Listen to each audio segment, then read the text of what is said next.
Friday. Welcome to Embroidery Happy Hour. And we're going to be talking about a topic that I really haven't, I talked about it like 2 months ago, but I got a lot of emails about questions about some of these things that were really, really hard to embroider. And what can you do to try to make it easier and all that kind of stuff. So I figured, okay, let's do this again. We're going to go in more details. And this time I'm actually going to be very active in the chat while I'm talking because I want to scroll down that chat and I want to make sure I cover any questions and maybe you guys can chime in and help because I don't have all the answers, but I can tell you from my personal experience and what my best guess is, okay? I am going to be honest with you. Some of this stuff, I don't even touch it. Don't touch it because I don't even want to be bothered with it because some of this stuff is kind of difficult. So it's not an area that I really want to like harp on. Like some of you guys that have watched me for some time know that there's certain fabrics I'm not touching it. I'm just not touching it because I just don't like it because it's slippery, like satin and silk and all that kind of stuff. Puckers and everything. It can turn into like an iffy situation when you're dealing with customers' items. I don't know. If I'm not comfortable with it, I don't like to roll with it. So, if you are really good at that and you have some tricks on some of these things that I'm going to talk about, share them. Please share them because even I myself would probably I'm definitely going to want to know how to do it. Okay. Because you guys know practice makes perfect. And sometimes you got to get out of that comfort zone, right?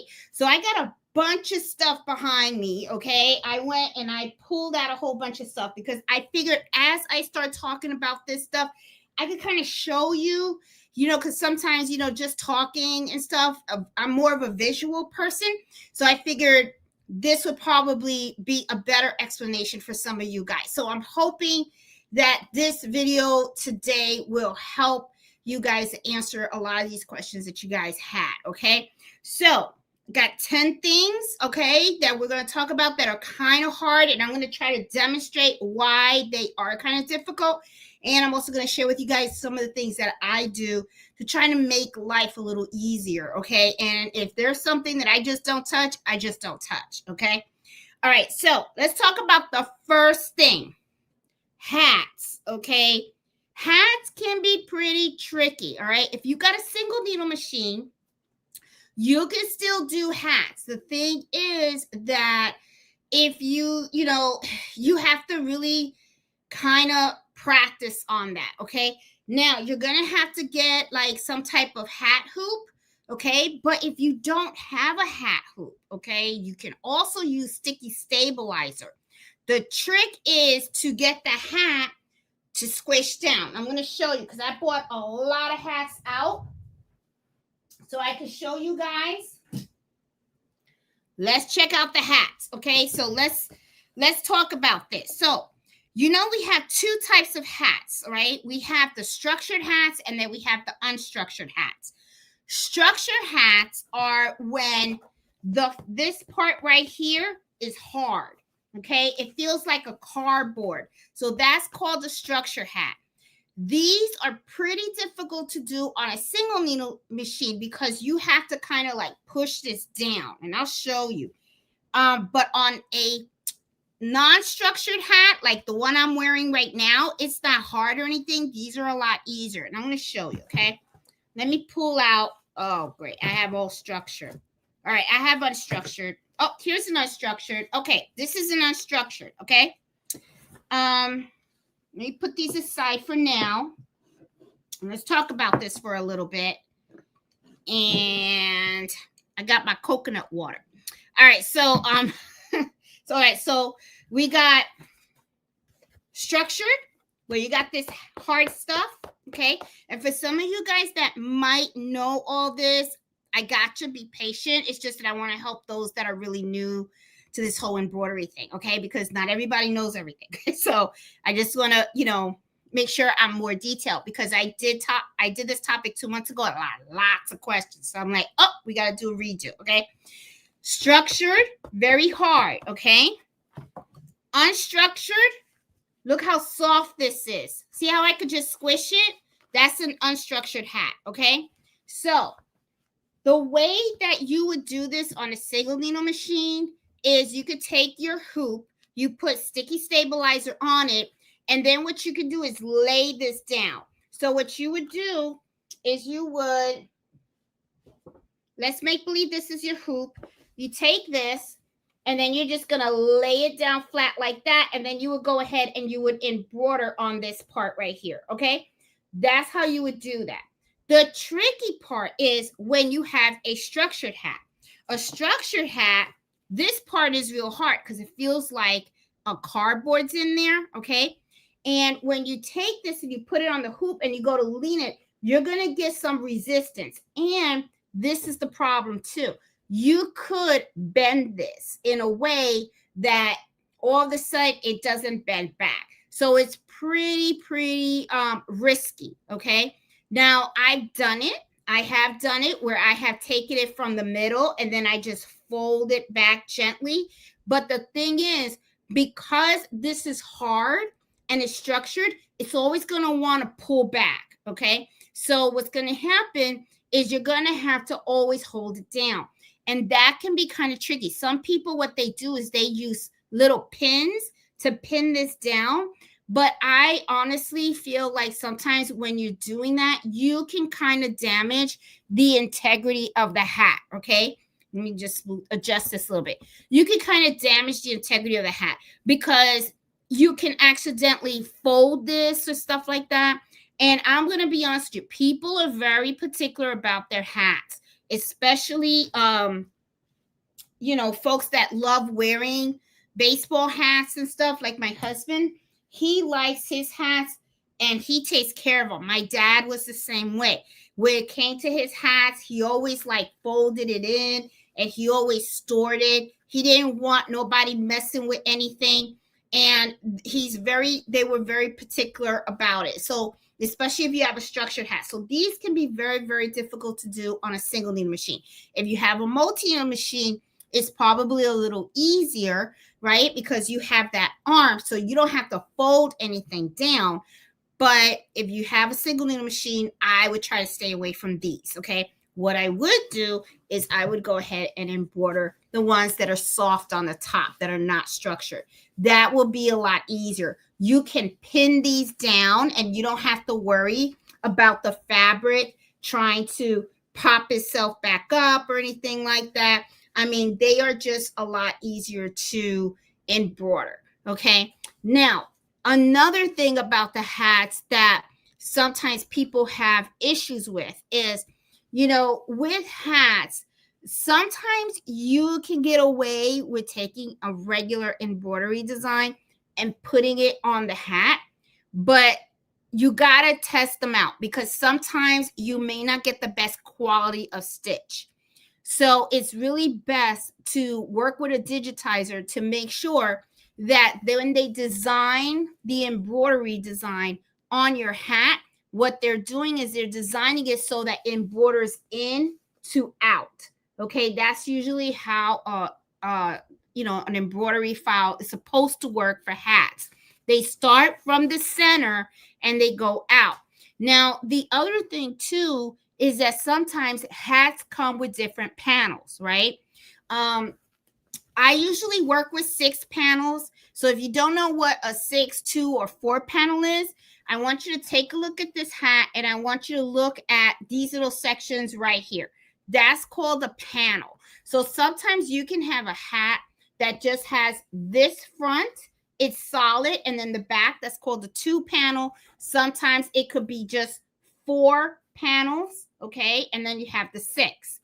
Now, the ones that usually embroiderers have issues with at times is the one that have the panel with the line that's across. All of my hats have them because I usually work with 6 panel hats. And when it comes to this center point right here, okay, I always run my machine really slow because you could get a needle break, all right? When it comes to the soft hats, not that much of an issue. But when it comes to structured hats, yes, because this is usually the tough area of the hat. There's a lot going on in here, okay? There's see, if you go inside and you see it, this looks a little, there's a lot. First of all, this is really hard, okay? So the needle has to go through this really thick, hard material, all right? And then sometimes they have mesh in here. As you can see, this hat has a mesh in there. And then sometimes, depending on the hat, sometimes they have little curl. Let me see. Yeah, they all do, actually, now that I noticed it. Yeah, so see how it has like a little band in there? The same thing with the soft hat. See, you go in there, see how it has like a band in there too? All right, so you got to think about that. It's like the needle is going through a lot of different layers and stuff, so it can, be a little difficult. So you could end up having a lot of thread breaks and stuff. So I always like to go slow, especially when I'm embroidering right in the center of a hat, because I want to prevent that needle break. Okay, so I'm going to go through the chat, because I want to make sure that I'm answering all your questions and stuff like that, because I know that there's a lot of questions, a lot of stuff and everything. So I want to go right through it. Okay, I'm going through. I'm not saying hi to anybody yet. I'm just going through and looking to see if people had questions regarding the hat. I wouldn't even try to make that on a single needle. Okay. All right. Looks like everybody's good. Nobody has any questions so far. Okay. So regarding the hats, okay, first of all, you got different materials of hats, right? And so, like I was saying, the hard ones, the soft ones. Then you got the ones with the different panels and stuff. You got to make sure you look at your embroidery designs and stuff. Now, I'm going to tell you, when it comes to embroidering hats, once you have this down pack, this can be pretty profitable, all right? Because hats are really not expensive if you buy them wholesale. What I recommend people to do is go to the dollar store or just grab hats from wherever you could get them very, very cheap. Use that to practice, okay? Once you practice and you get more, confident and stuff like that, and you learn the machine, how to hoop it and all that kind of stuff and everything, then you go and try to progress over to the more expensive hats. Always try to buy your hats wholesale if you can, okay? If you have a business license, an LLC or something like that, use your stuff. Use your business license so you're not paying those full retail prices and stuff. You would be surprised. Hats can be expensive, okay? But if you buy them wholesale, and you know how to embroider hats really, really well, you should be okay. You know what I'm saying? You should be making a pretty good profit on that stuff. People will pay about like $24 to like $40, $50 a hat. You'd be surprised, okay? My son paid $50 for this, okay? This is a hat that he purchased off of Lids, okay? And I could see why it costs $50. First of all, it's a fitted hat, okay? It's a fitted, it's with a size. The embroidery is beautiful, and he had it embroidered in different spots, okay? So he had it embroidered here with the Statue of Liberty. This is 3D puff embroidery, and very good quality embroidery here. Then they have, he has this, what is that, 1999 World Series and stuff, and then he's got the apple and everything. So they did a really nice job in embroidering this hat for him. So I could understand the $50 and stuff, but this is an example of how much money you can make if you are really, really good at doing hats. This is really, really good. So also, just to show you guys some examples of some of this stuff, this is felt. Okay, this is something that I did in felt, and I think I did this with a live with you guys, and I showed you guys how I did this and everything. Very simple to do. It wasn't hard at all. I did this on my multi-needle. It was pretty easy to do. Here's another one. This is a hard hat and stuff, and I just used a regular design. This design was not made for hats, okay? Because sometimes what happens is what I'll do is I'll just mess around, you know. And sorry, this worked out well. As you can see, the design came out pretty good. Okay, so I kind of liked it. Ooh, sorry. And then here I was messing around with applique. Now, this came out all right. It's not my favorite. I will tell you this. I don't think applique for hats, or at least the one that I did, worked out pretty well. It looks okay, but I will tell you, when I put my finger on it, I could kind of tell that the fabric is a little loose. It's not exactly like really tight or anything, but it came out really cute. It did. You know, so these are just hats that I was just messing around with. This is where I was kind of figuring, can I do patches on a hat, right? And, you know, my response, my lesson learned, look at this right here. See how it kind of, it's not good. Okay. So if you're wanting to do like patches on a hat, what I recommend you do is make the patch, get the adhesive, get a heat press, and then put it on the hat. Do it that way. Don't do it this way. I don't like the way it came out. As you can see right here, if you look on the edges right here, see, look, even right here, look at that.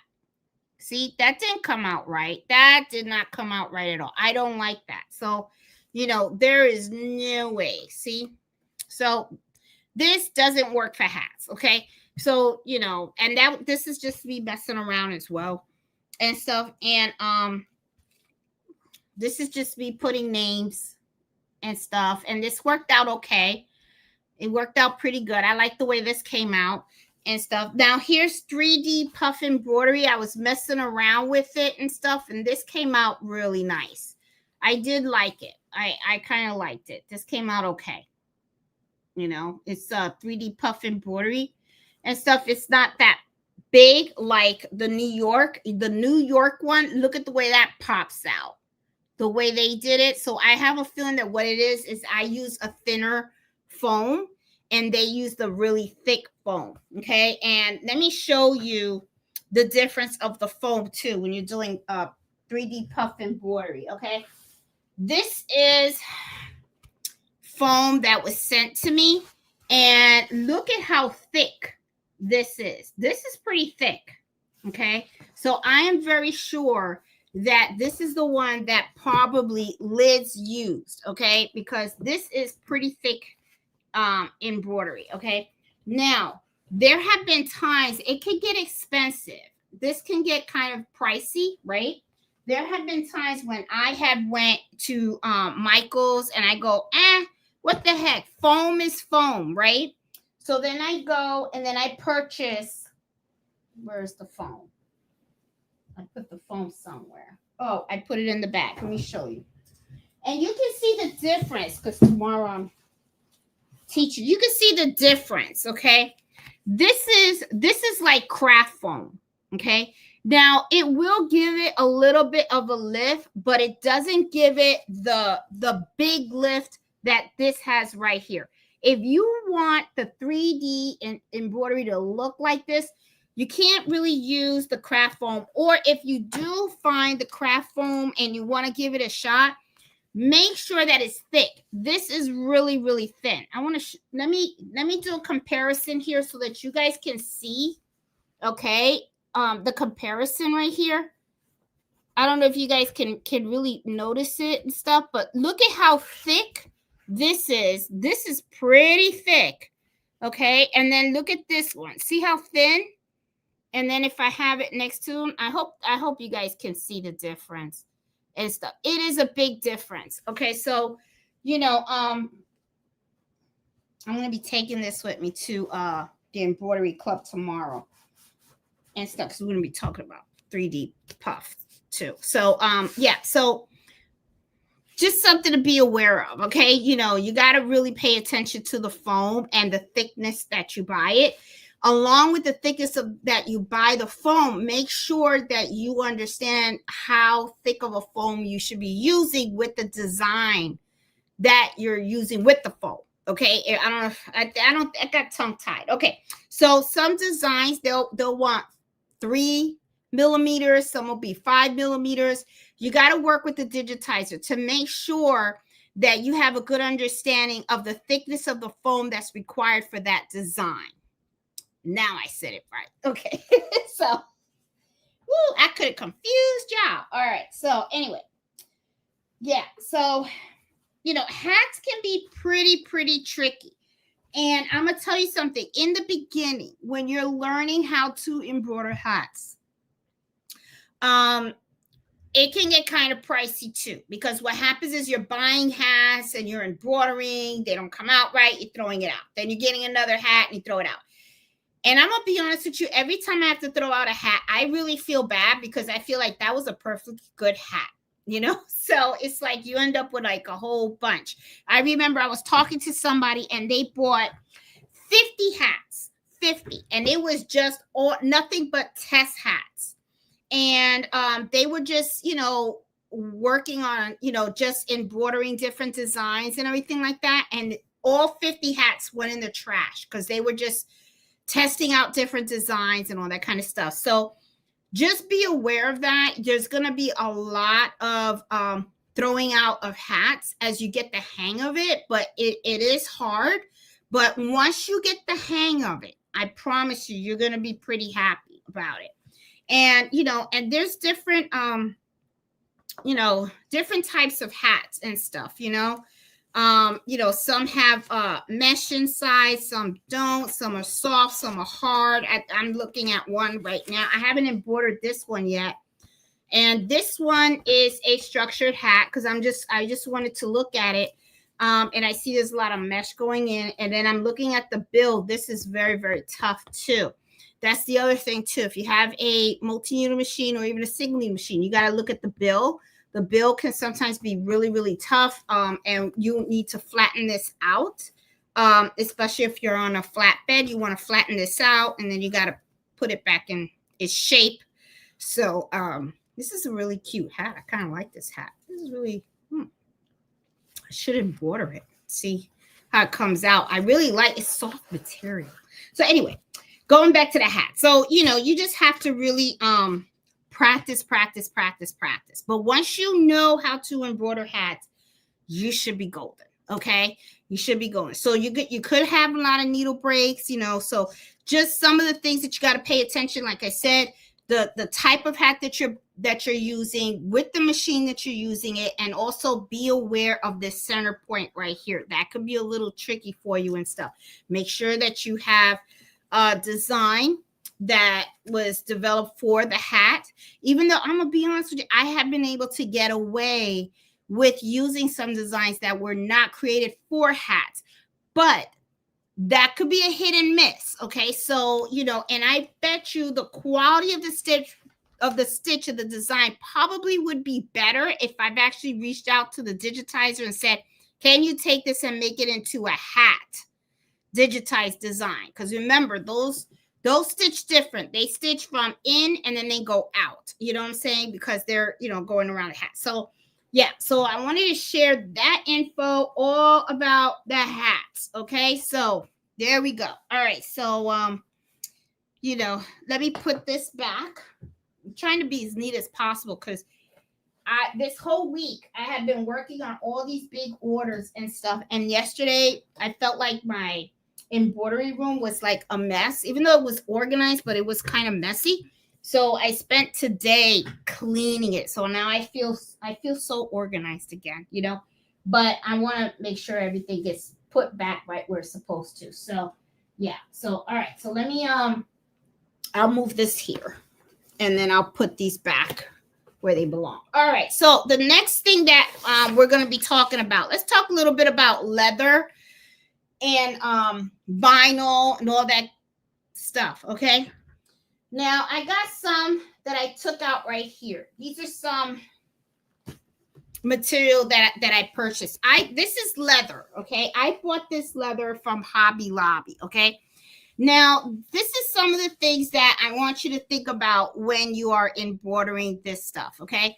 You know, when you have a regular shirt and you're embroidering it, like the shirt I'm wearing and stuff, and then you make a mistake. If you make a mistake, you can go ahead and you can just take a seam ripper, you can get all the stitches out and stuff like that, and then you can just start over, right? Because this actually breathes. It can repair itself, right? Because when the needle is going into your shirt, it's actually going in between the fibers of your shirt. So once you take that thread out, it's okay. You can embroider over it again.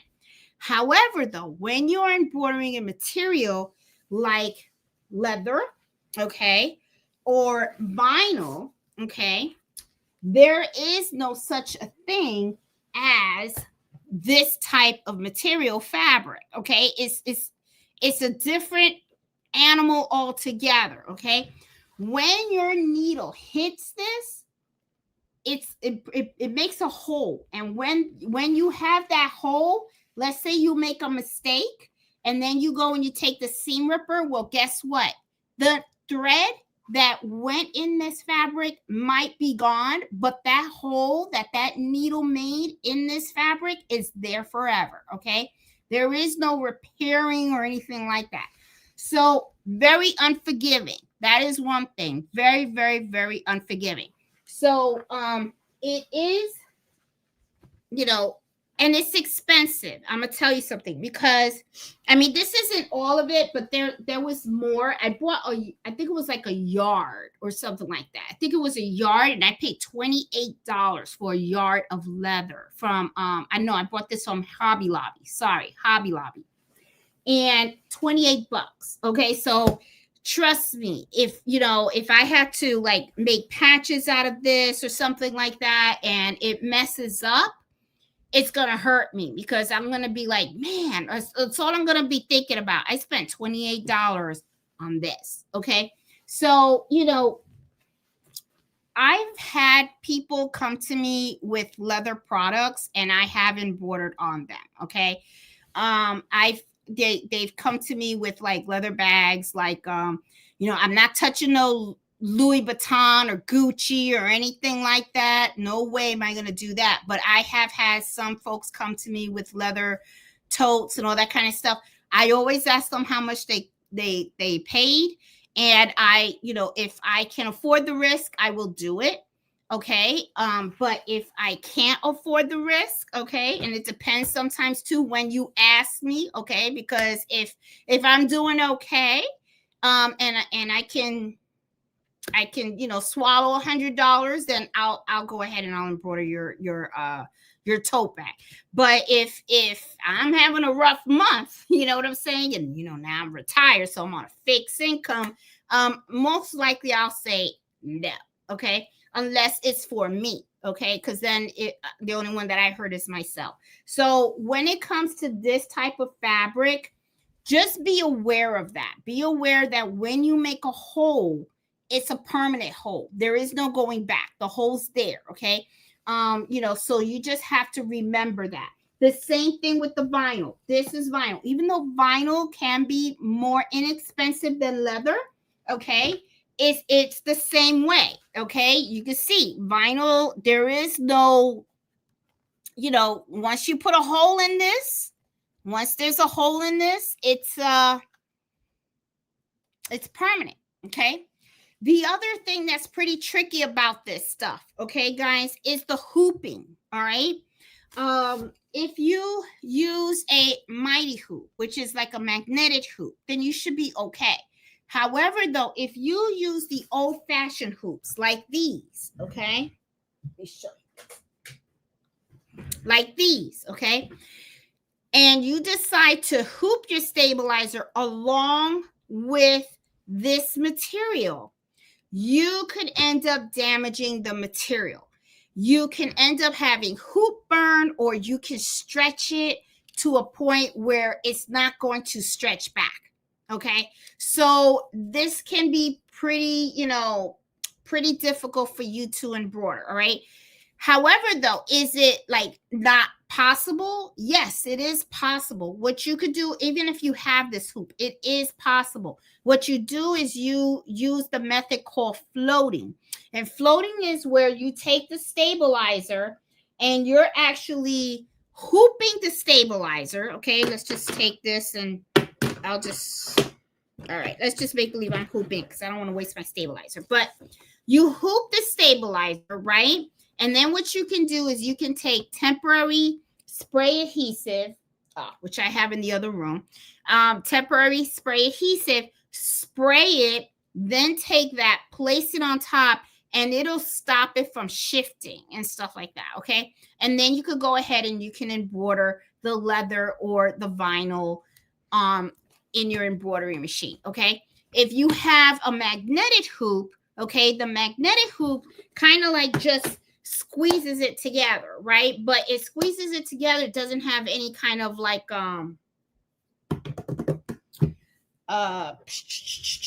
it doesn't have like a pinch, okay? And this is what I'm talking about. If you look at this hoop, right? You see how the top, it goes inside?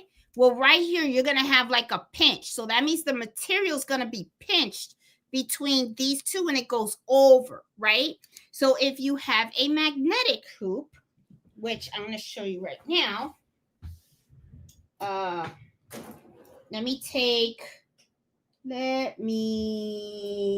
on.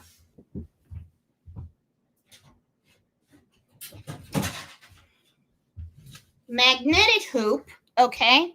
And these are for the multi-needle, but there's magnetic hoops for the single needle as well. But if you notice, take a look at it. I'm not going to take it apart and put it together because it kind of snaps and it snaps really loud and stuff. And I don't want this to hurt your ears.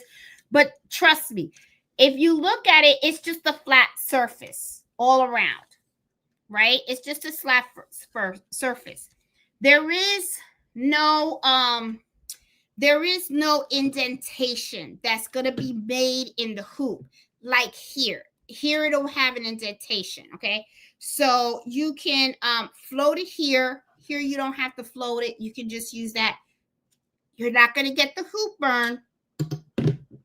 And you're not going to get any type of bend and stuff. Because you got to remember, too, when you're embroidering the item, not only do you want to embroider it, but you don't want to damage the material while you're embroidering it.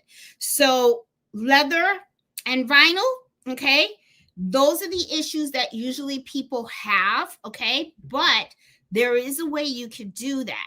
You just got to remember, you got to be careful how you hoop that because you don't want to damage the material. The embroidery could look beautiful, but if you go ahead and you embroider it and the embroidery came out good, but then you damage the material, nobody's going to care how good the quality of embroidery is. What they're going to look at is you just damaged my fabric. You know what I mean? That's what they're going to say. They're going to say, I got hoop burn and now it's all dented and all this stuff. So you want to avoid that, okay? You want them to come out and say, ooh, I like the way the the embroidery looked and there's no damage to the fabric, okay? All right, so that is leather and that's vinyl, okay? So we already took care of hats and we took care of leather and vinyl. And all right, I'll put that here. Okay, so now let's talk about the other type of fabric that a lot of people have difficulty embroidering, and that is like terry cloth and items that are very, very plush. Okay, now I bought this. This is not embroidered. This is my husband's commander's blanket that we take to the football game. But I brought this out because I have embroidered on this type of material before, okay? And it's the same thing like a bath towel. Think of a bath towel. You know how when you have the bath towels, all the fibers are very fluffy? Well, it's kind of the same thing. If you look at this, you notice how all these fibers are pretty, they're super soft. First of all, super soft, pretty slippery, okay? But there's a lot of fibers that kind of stand up. Let me make this a little closer so that you guys could get an idea of what I'm talking about, okay? So I want you guys to notice these fibers, okay? See how they kind of stand up right here? See? Okay. All right. Let me tell you some of the issues that a lot of people have when it comes to embroidering this and bath towels and sometimes robes that are terry cloth and all that kind of stuff. One of the first mistakes that I notice a lot of people do is they use thin fonts. Now, what do I mean by thin fonts? Here I have one. I have a sample that I was going to show tomorrow. Okay, so let me show you what a thin font looks like. All right. This is called a thin font. I want you to take a look at the letter J. See how small and thin that is? Okay. So what happens is that people will select fonts. Let me put this right. Sorry. Okay. People will select fonts that are very, very thin, and then they go ahead and they embroider that on these types of fabric. What happens is that thin font is going to sink in. So, and sometimes this is something else that people really don't understand also. They will use a thin font, but while they're embroidering it, they will use a topper, a water-soluble topper. And at first, when they're finished embroidering, it looks great and they take it out of the machine. But then later on, what they find out is they're going to have a problem with that. And I don't know if you guys understand what I'm talking about, but water-soluble topper, think about the name, guys. Water-soluble topper means that when water hits it, it disappears. So what is stabilizer? Stabilizer is what helps the thread.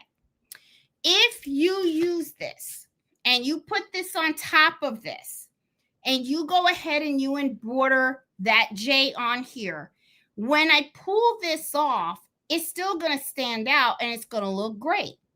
But then when that customer takes it and puts it in a washing machine and tries it, think about it. This is now dissolved. And then guess what happens to that thread? It's going to sink in, okay? Because it no longer has that stabilization, okay? Because you just washed it away. So you have to think about that, all right? So this is not a permanent solution. That's something that a lot of people really don't understand. You really got to know when to use it and when not to use it, what method you should be using. If the customer is so adamant and saying, I need that font, that's the font I want, no other font on this earth is going to fit the bill for me, then what you need to do is tell them, okay, fine, I'm going to add knockdown stitches. So what is knockdown stitches? Well, let me pull this back out. Knockdown stitches is background. Okay, so you're going to go ahead and create knockdown stitches. So that way you're building stitches on top of this type of fabric that's going to hold these fibers down.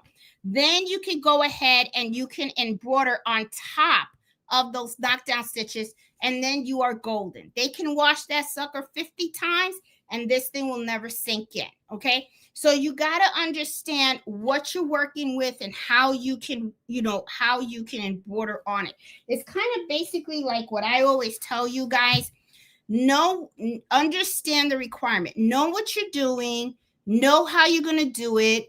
Also understand how this item is going to be used. So that way, when you are embroidering it, you can make sure that you're embroidering it so it's going to last. Okay. So what do I recommend? Let's say you don't have knockdown stitches, right? You don't have the capability of doing knockdown stitches.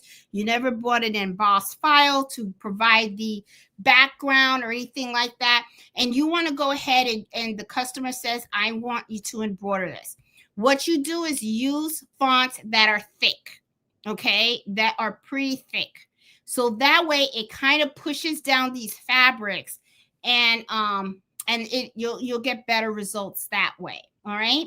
And stuff. Still use the water soluble topper, but because you used a thick font, when you go to wash it, it's going to be fine. It'll be all right, and stuff. But I always kind of recommend knockdown stitches when it comes to this stuff because it gets washed. It is going to get washed, and it is going to go, in the washing machine. Is going to go in the dryer, and you want the embroidery to really, really last and stand out and always look great. So knockdown stitches has always been my favorite. Now, you're going to have some issues with some customers because the thing is, knockdown stitches takes a while to do, because what you're doing is you are creating a layer of stitches between the actual embroidery design and the actual item. So it's going to be a layer. So that takes time to stitch out. So of course you're going to have to charge for that because it's time and it's thread. And and you're going to have to charge for it. So sometimes people don't want to pay, all right?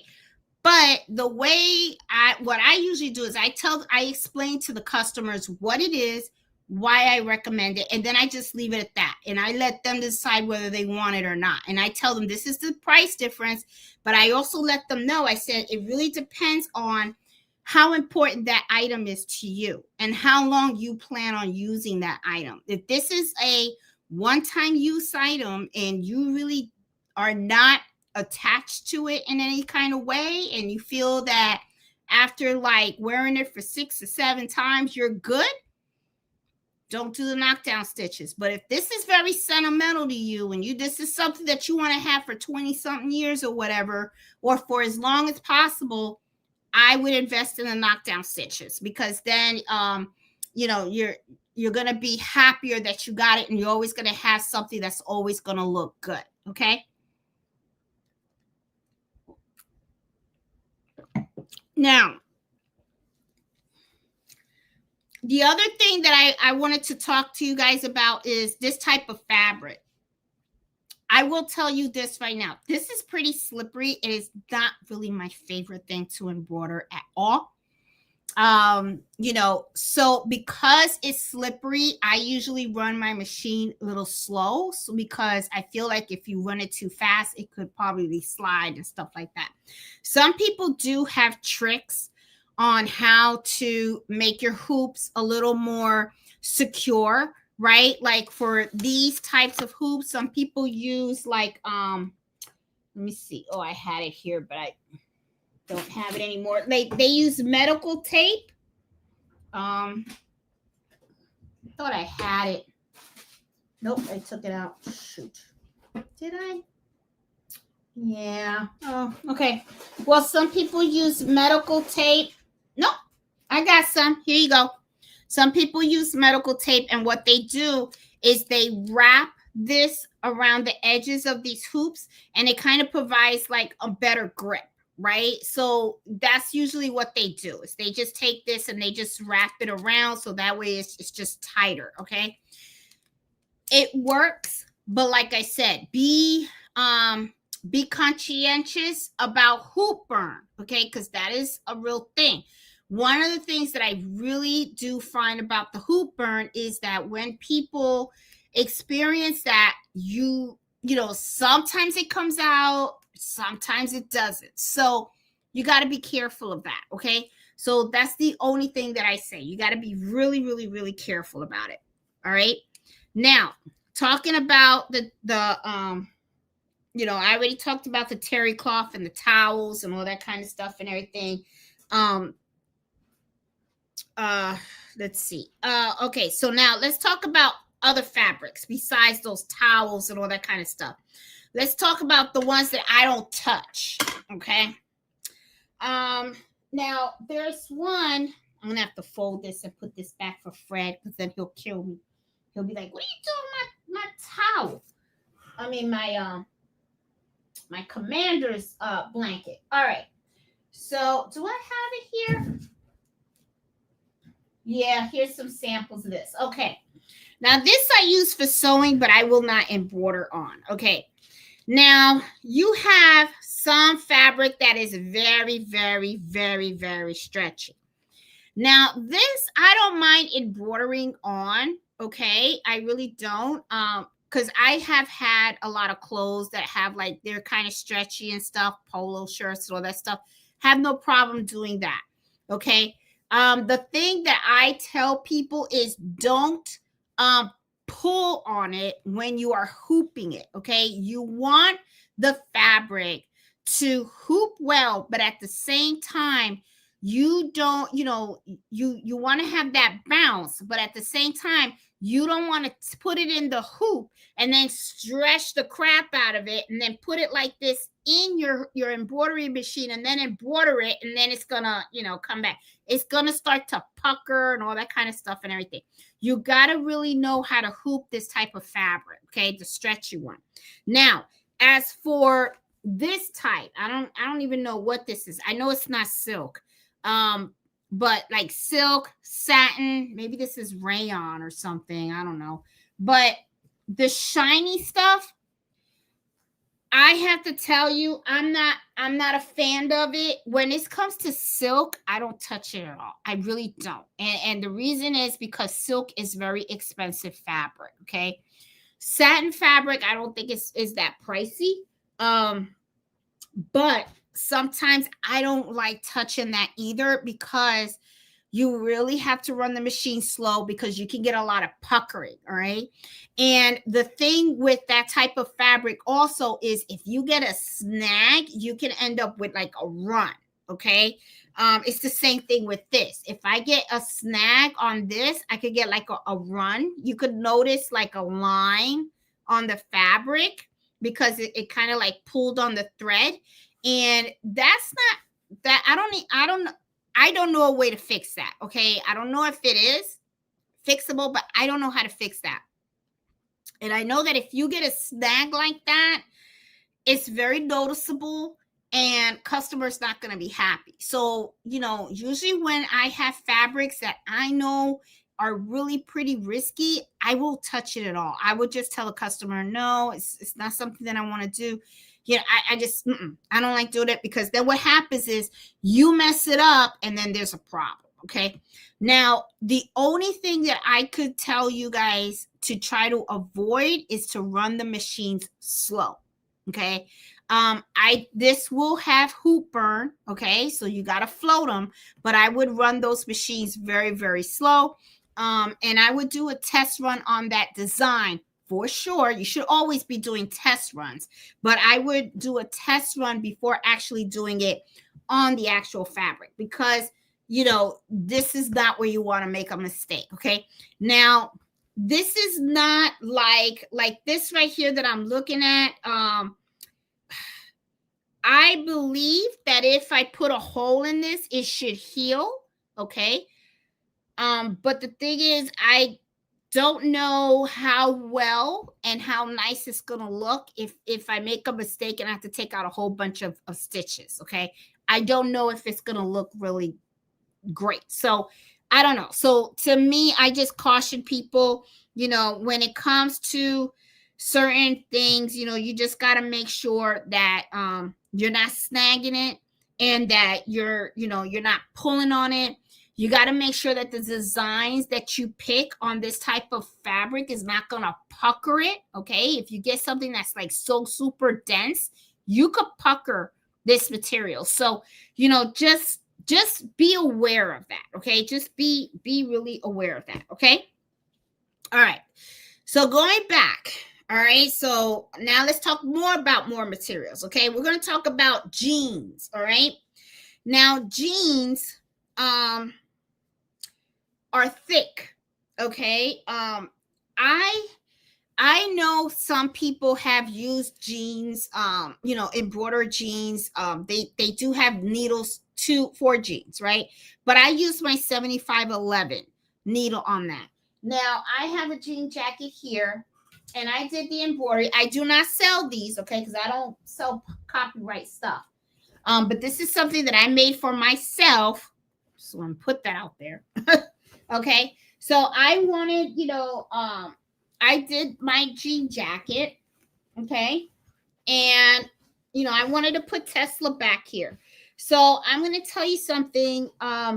This I had to embroider a little bit slow, and it did come out pretty good. Now, I will tell you, this is very, very thick material. Okay. I didn't have any needle breaks or anything like that. But, I really rarely run my machine on the top. I'm going to be honest. I really don't do it on the top speed. On some designs, I will, the most I run is like 900 stitches per minute. And then sometimes, depending on what I'm embroidering, sometimes I have to bring down the speed.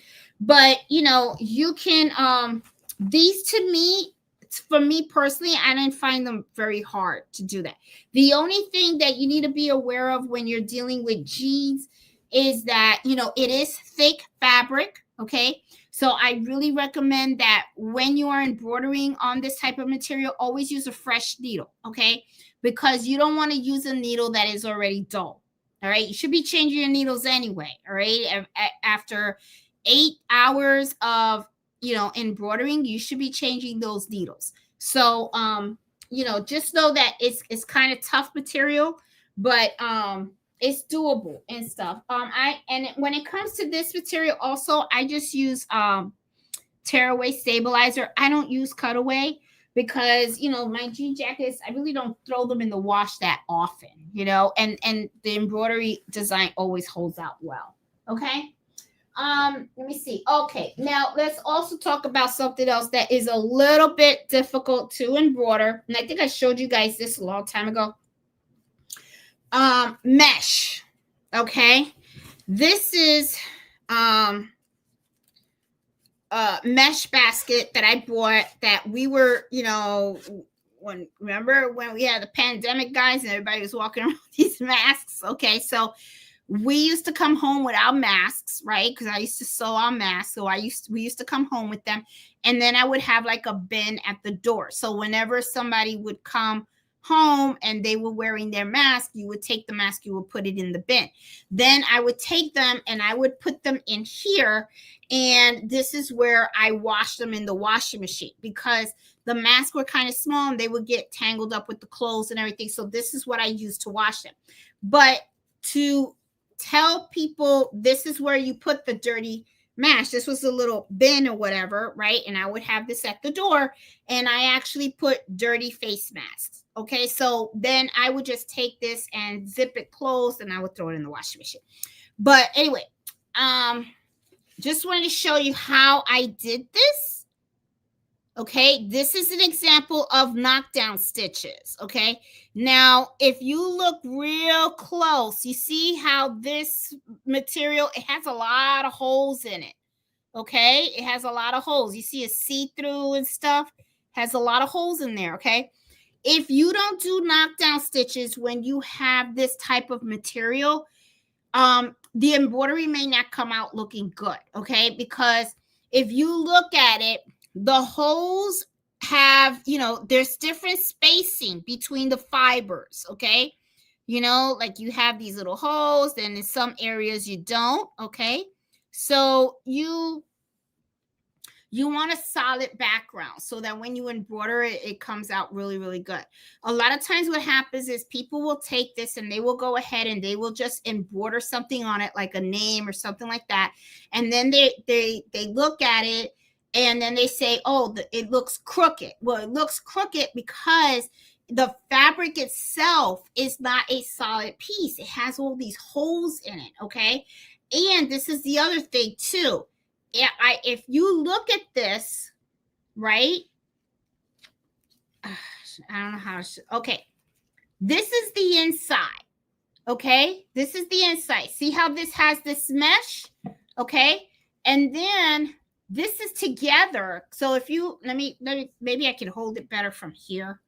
Show you guys. This is 2-layered. There you go. All right. See how it's 2-layered? Okay. This is one side, and even this has little holes in it too. If you look at it real close, okay, it's kind of big. And then this has a lot of holes in it. This has big holes in there, okay? So it can get kind of tricky, right? It can get kind of tricky. So because this is like double layered, right? You have two different types of fabric, right? What you want to do is you want to build that solid space, right? You want that solid platform. Then, so that's what the knockdown stitches will provide. And then once you have that, then you can do the words on here. And as many times as I've thrown this in the washing machine, it always comes out great. Okay. All right. So mesh is usually something that a lot of people have problems with and stuff like that. But it is doable. It's just like I said, you just really have to understand the fabric and what you're trying to do with it, and try to come up with the best solution. So that way, on the long run, it always comes out looking nice. The embroidery always looks nice. All right. So the other issue, okay, that a lot of people have problems with is embroidering small fonts. I've talked about this so many times, but let me see. I got some samples here. But I want to talk to you guys a little more about it because I still get a lot of questions about it, okay? And the best way to show you guys this is by us taking a look at some of the patches that I've done in the past, okay? All right. So let's talk about small fonts. So small fonts are usually very, very popular when you are working on shirts with a logo, right? Where you have the left side logo. And usually it's like a little patch, right?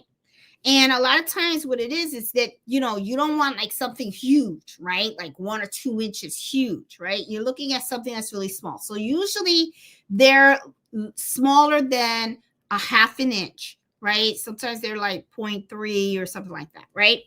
All right, so let's take a look at some of them, all right?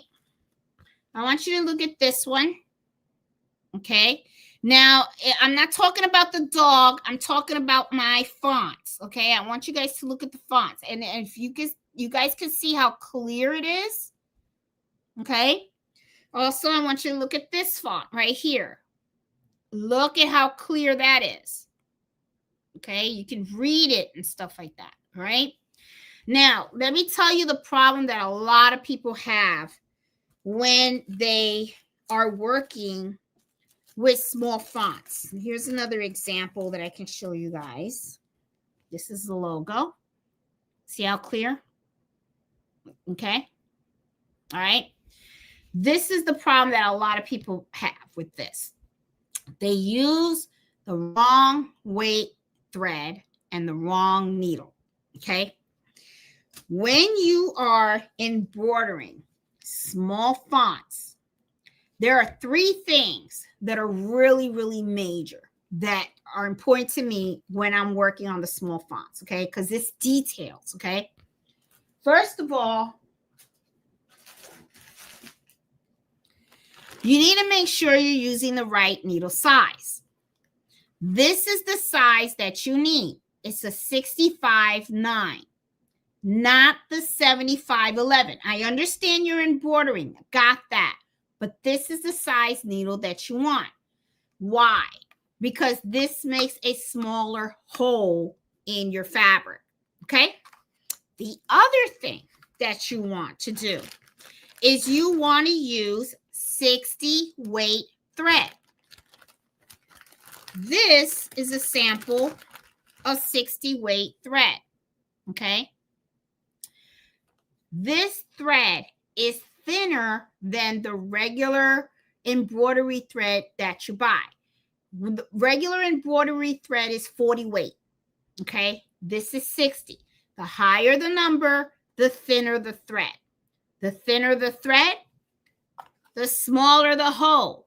The smaller the hole, and the thinner the thread, the clearer it reads. Okay, so that's one of the things that people really get messed up. And this is the third thing. Don't rush. When, you know how I was saying earlier that I don't really run my machines at the top speed, and there are a lot of times when I sometimes have to slow down those machines. This is when I really slow down the machine. I don't want, this is not the time that you want your machine to skip any stitches and all that stuff.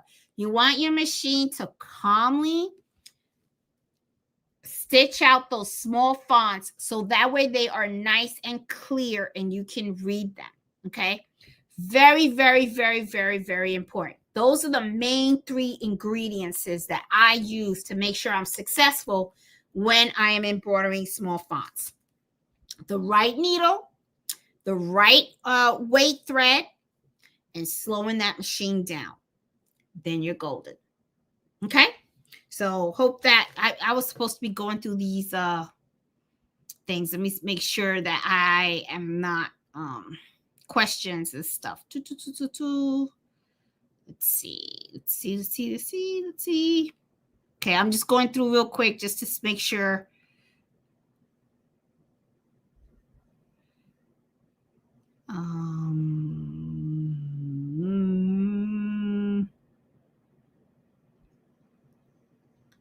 Okay, I think you guys are good. Okay, hold on. I just want to make sure you guys are good because I know I got so many. Okay. All right. You guys are good. All right. Looks like everybody's following me. All right. Okay. Now, the other thing, and I had already mentioned it because I'm going through my little notes over here. Oh, my bag fell. I thought it was mellow. We already talked about 3D puff embroidery. But just want to re-emphasize about the 3D puff embroidery. Remember, there's a lot of foams you can buy out there. Okay, you can get them from Michael's, you can get them from embroidery shops and all that kind of stuff. Pay attention to that thickness of that foam and make sure that you're using the right design with the right size of the foam. Very, very, very important. Let me try to clean this up here because I'm trying to be really super, super neat. As a matter of fact, I'll put this together with this because tomorrow, guys, I'm going to be in Manassas hosting the embroidery club. And we're going to be talking about patches. I'm going to be teaching folks how to make patches, the best tricks about patches and all that kind of stuff. So we're going to be talking it up about patches and stuff like that. So I got to make sure I get there early, make sure my laptop is set up and everything. So yeah. Okay. So I got this. I'm going to put this back in the bag. I don't want to forget anything when I go to, to the place. Okay. Let me get water. All right.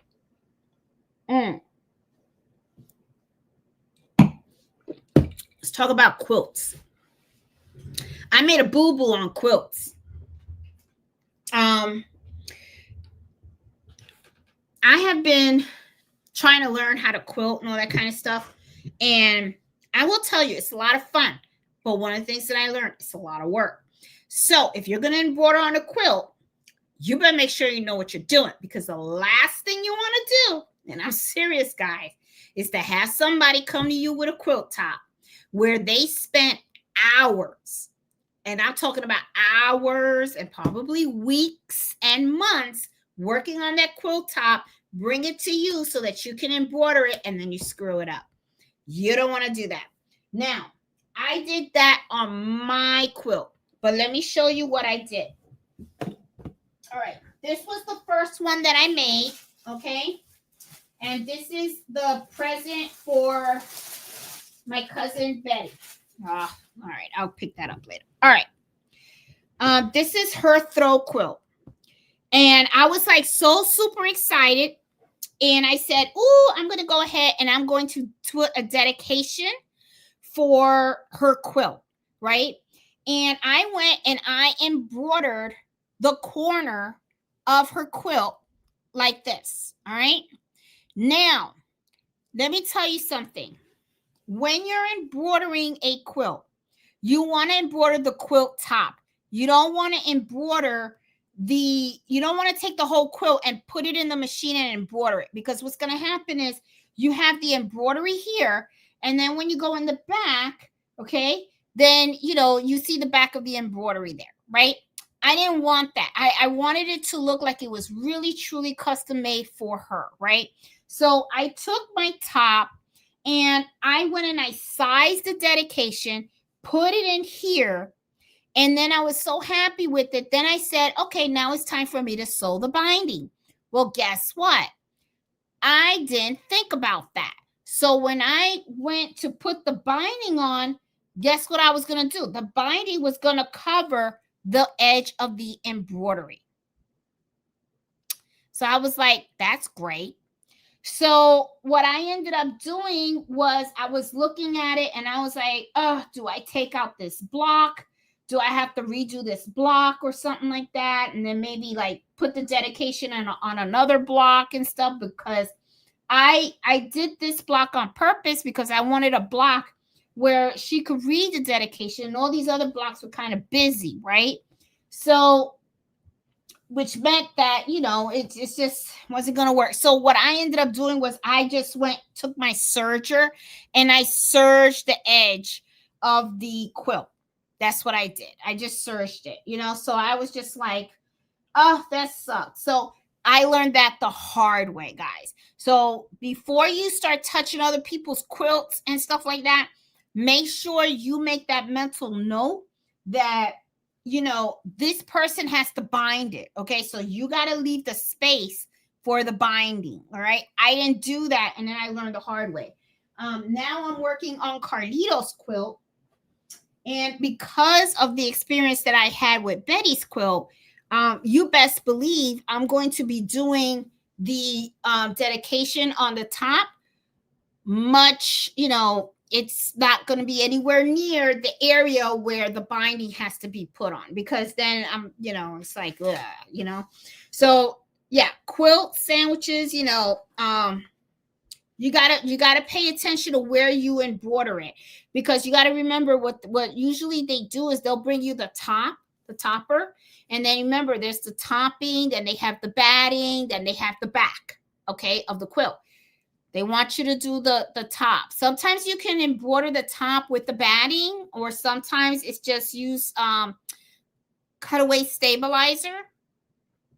And you don't have to embroider it with the batting and stuff like that. So it depends how the quilter brings that stuff to you. But I just really wanted to tell you guys about my little error here so that you guys don't repeat what I did, okay?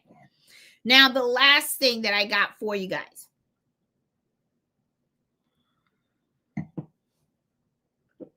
Sometimes you're going to have people come to you with some crazy stuff.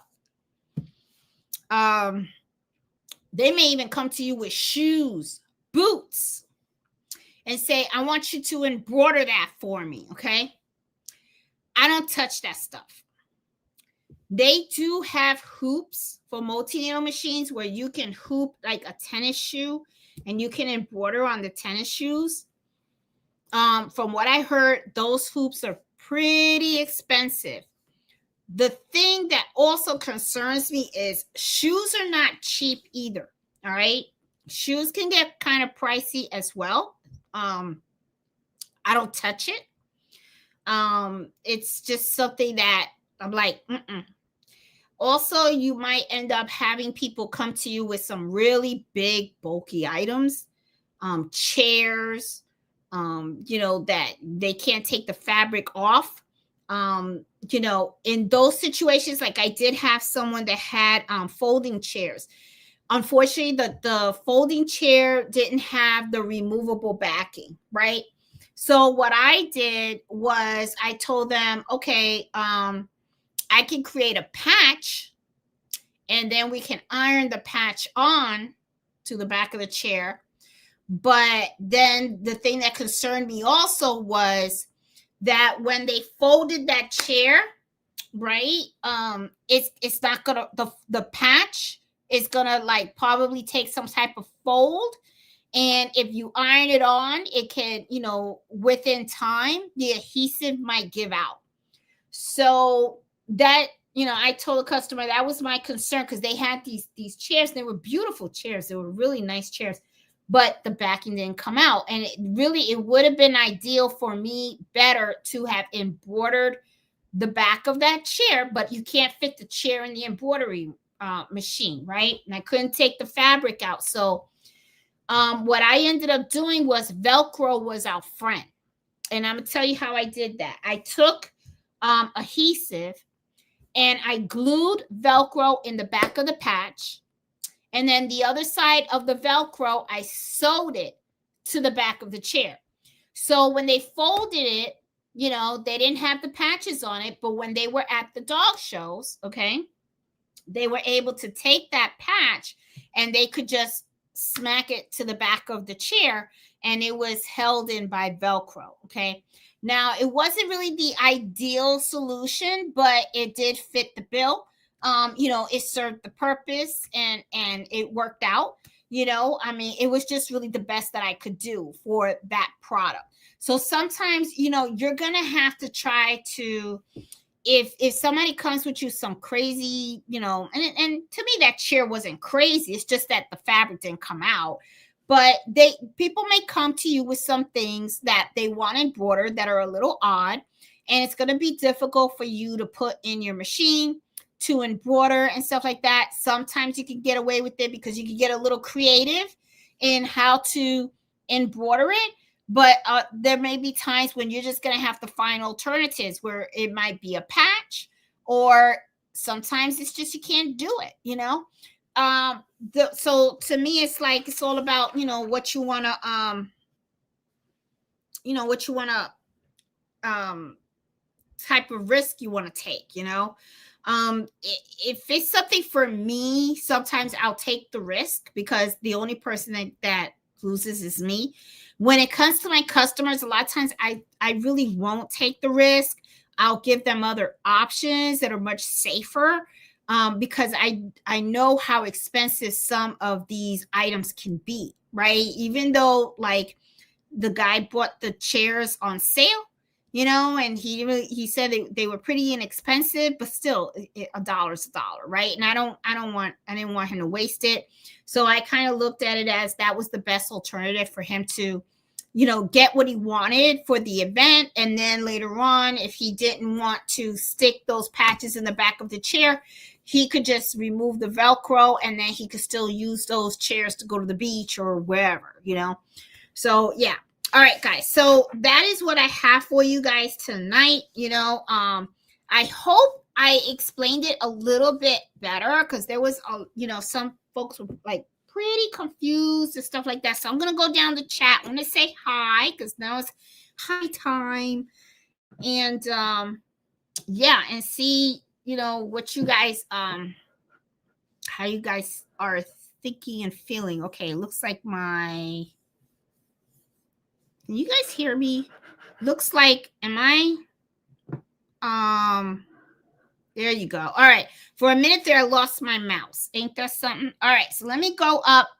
Let me say hi, you guys. Hey, Bob. How you doing? And looks like he got some metal pot holders that are hard to embroider. I keep breaking needles. Are you serious about that? Are you really? I never heard of metal pot holders. First of all, metal and heat ain't gonna go too well together. Okay, Bob. Hey, Peggy, how you doing? I see Cynthia in the house. Hey, Becky. How you doing? Hey, Miss Miller, how are you? Hey, Tangible Yours by Tammy, how you doing? Love your logo. That's so cute. Hey, Iris, how are you? Angela and Stitches. I see Allison in the house. Hey, Rebecca, how are you? Hey, Pretty Eyes. I see Pearl. I see Robin Quilt Basket in the house too. Hey, Roxanne, how are you? Let's see who else is in the house. Roxanne, I bought canned bottle cozies to monogram. They were tedious to fit in a machine. Sometimes things can be a little difficult. Yeah, I mean, if you let's see, there is something called reverse hooping. If the opening is a little too tight, reverse hooping is another method that people use to hoop things that are like that can't get it in the arm and stuff. Or sometimes you Patches, use patches. You can do that too. You can create a patch, Roxanne, and then put adhesive, and then fabric. Maybe you could use fabric glue like this, fabric tack. Okay, and then you can just press it on and stuff. That way you're not embroidering right on it. You know, one of the things about patches is sometimes patches can really be a great solution for a lot of things. You know, I find that sometimes people don't like patches because I think patches was probably something that people used in the past. I don't know, but I mean, something to think about, you know. And you can make nice ones. You know, they have a lot of nice outlines. I mean, look at the one that I just did. This is cute. This is a patch. And it looks like a little stamp. Isn't that cute? Yeah, so, you know, these are patches. Really cute. And all you have to do is just put adhesive in the back, and you can just glue it. Heat and bond. You can use heat and bond and glue it and stuff. Yeah. You can be creative. I gotta tell you, I really like embroidering because, like, you can do so many things. You really can. You can take something, you know, and you can just take something and really make it your own. Even like a shirt. Like, let's say you go to the store, you just buy a plain white shirt, right? Then you go online, you can buy like cute embroidery designs, you know, you can put your name on it and stuff, or you can put flowers on it. You know, even embroider like, you know, the ring. I mean, it's just so much you can do. It's just so much. You can make your own clothing line. It's like so cool. Anyway, yeah. So, yeah, but that's an idea. You could probably do patches, Roxanne. That probably would help. Let's see. Hey, Leslie, how you doing? Hey, Darlene. Heavier needle for with the hats. I use this. I think for the hats, I always use the 7511. I've used the 65.9 for the hats too. Wait a minute, now that I think about it, because depending on the design, if it had little details on the hats that I had to have, then yeah, I would use that. But I've used both. Hey, Miss Parker, how you doing? Angela says, the only hat I've embroidered is the one I did during my Racoma training, and I got a front hat press. I'll try that for hat press and designs for now. Yeah, a lot of people do the hat presses on the hats and stuff. I have a hat press, and I have not even turned that sucker on. Believe that. Bought it. I didn't use it. Oh my God, that's terrible. Oh, gotta get to it. And I have no excuse now because I'm retired and stuff. But I just gotta get in that zone. I have to get in that zone. I haven't really been in the zone, you know. So, but I am kind of tired because I had a lot of orders and stuff. Yesterday I went live because I had my last order that I had to get done, which was a small order. And I want to thank you guys that kept me company yesterday, because it was like, you know, it's just always just me in the room and the machines. And I started talking to the machines, and I was like, you know, it'd be nice if I could talk to somebody else besides the machines. But anyway, yeah. But I got to use that hat press. I really do. Hey, baby giant, how are you? Hubby says, after you create the patch for the hat, use the glue on the back of the patch. Yep, I see people do that. Then put it on the hat, then sew it down on the hat, no bubbles or puckering. Yes, I seen that. Also, baby giant, they do sell a sewing machine. I think it's called like a cobbler or something like that, where it makes it easier for you to sew patches on hats. Because remember, you're going to have the same issues with a sewing machine as you would with an embroidery machine, because you have to sew, right? So the cobbler sewing machines, and I'm not even sure if I'm saying the name right, but they have sewing machines for the hats. And what it is, it's just a little stand, and then you have the thing with the sewing so that you can turn the hat around without flattening the hat. And you can sew the patch on the hat. So they do have special machines for hats to sew patches on. I know Liliana has one because I've seen her with it. And she's done a couple of videos where she has worked on some patches and then she glued the patches on the hat just like your hubby's telling you to do. And then what she does, she lets them dry. And what's really good about having that glue is so that way you got the patch exactly where you want it on the hat. So when you're sewing it, you're not worried about it sliding and stuff like that. And you like accidentally sewing the patch on crooked and stuff like that. But yeah, people do that, but they have special sewing machines for that. I don't think you would need a special sewing machine if you are doing it on a hat like this one, which is a soft, it's not structured. If you have a structured hat, I don't know. You could probably ruin the hat if you try to sew the patch on. You would have to be very, very careful that you don't bend it and all that kind of stuff. So yeah. Leslie says, I should be watching carefully too. Haven't done a hat yet and want to do puff embroidery eventually. That can be expensive. It can. Hey, Crafty Puerto Rican, how you doing? Hey, Carolyn, how are you? Oh, you're welcome. Haven't done a hat either. Yeah, hats can be tricky, guys. It can be tricky. Hats can be pretty tricky. Let's say I do knock down on items like towels. That's why I purchased Embroidery Enthusiast because of the knockdown stitch. Yep, same here. Same here. And I have to tell you, I love using that because I feel like the products really come out nice. They really do look nice.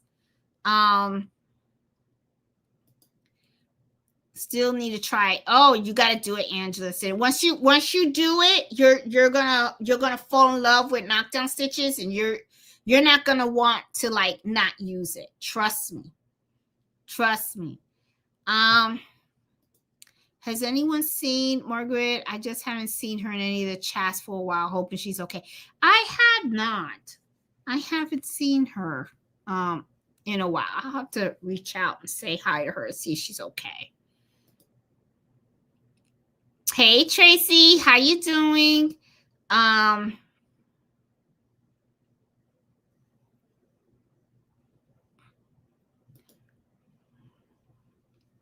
Let's see, Angela. I thought my embroidery on towels was hot stuff until I tried knockdown stitches. Yes, it does. It makes a difference. It really does. It gives it a good quality look and feel. It really, really does. Hey, So Creative, how you doing? Hey, Margot, how are you?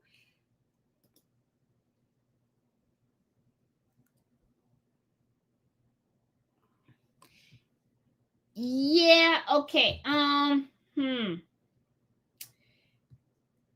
Yeah, no, listen, this is something I want to point out. Well, first of all, okay, let's talk about the Madeira. Okay, so let me show you something. Hold on. I have, there we go. Okay, you can't go by the white top. And I'm going to tell you why. Because it's not, yeah, okay. Hold on, I'm going to show you, Leslie, because I want to show you something. All right.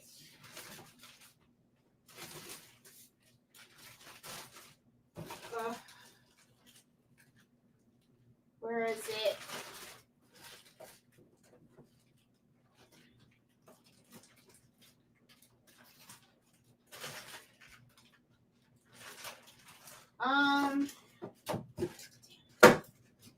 Where is it? Okay.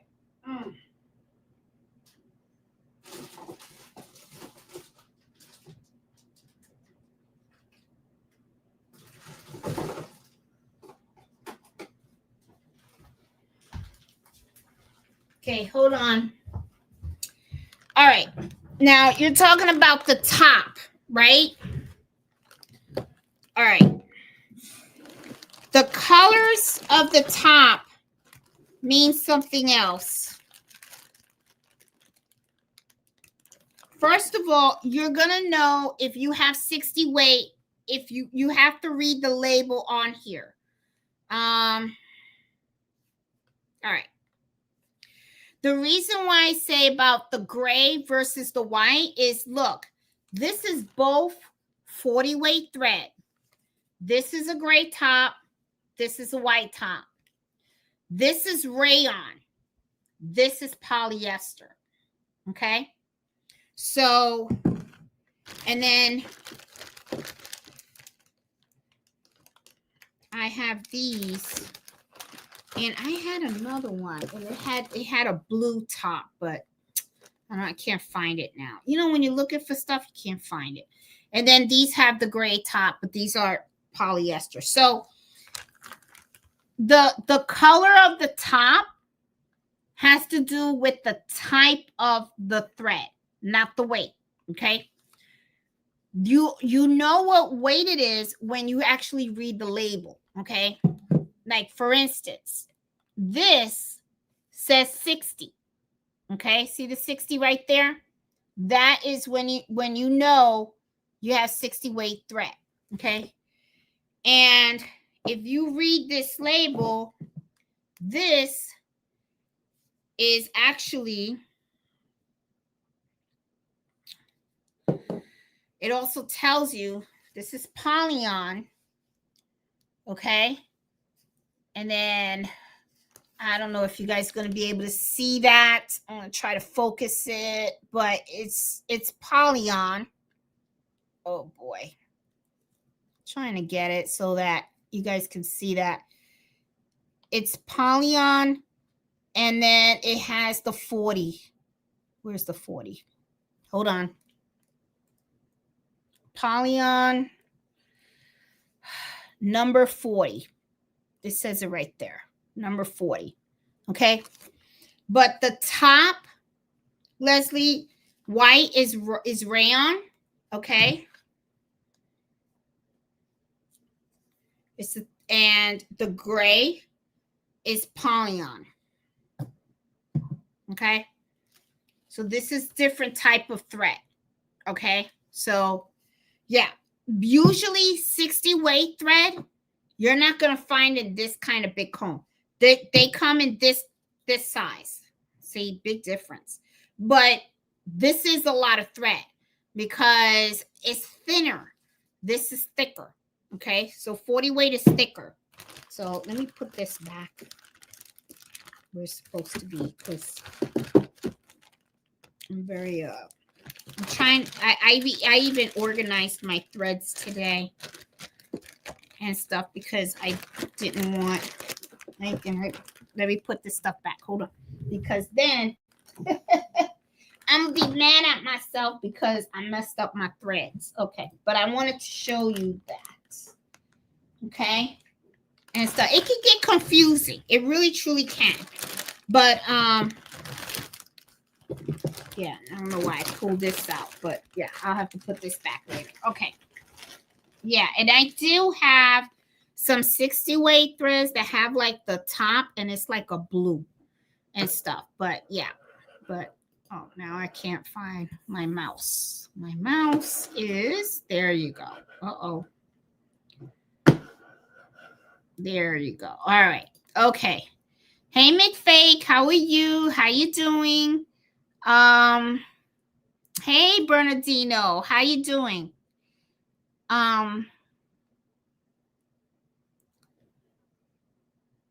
Hey, Leslie, missed you as I'll miss you. Oh, you'll be at a conference. Okay. There's always next month, Leslie.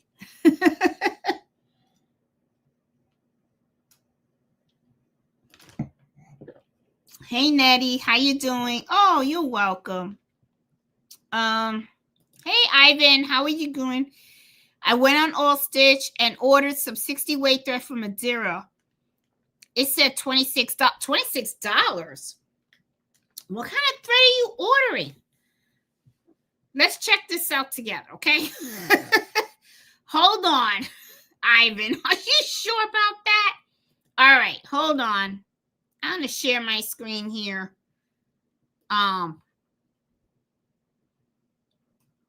Let's hold on. Are you sure about that?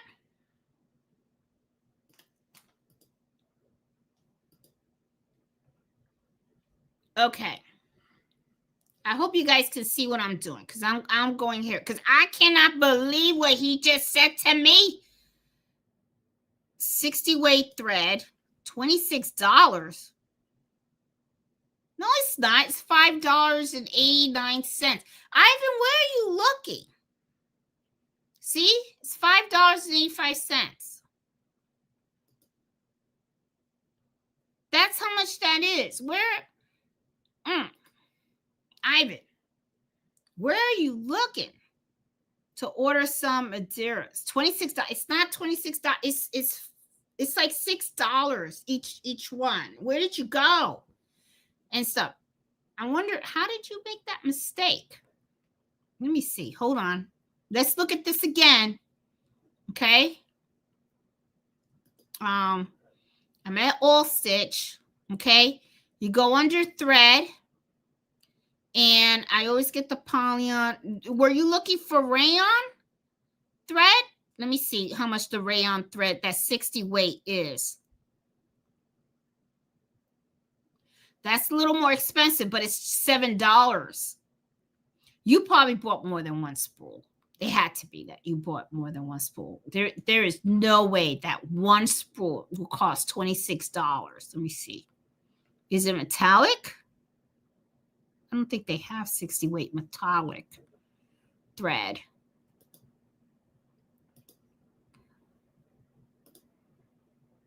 Let's see.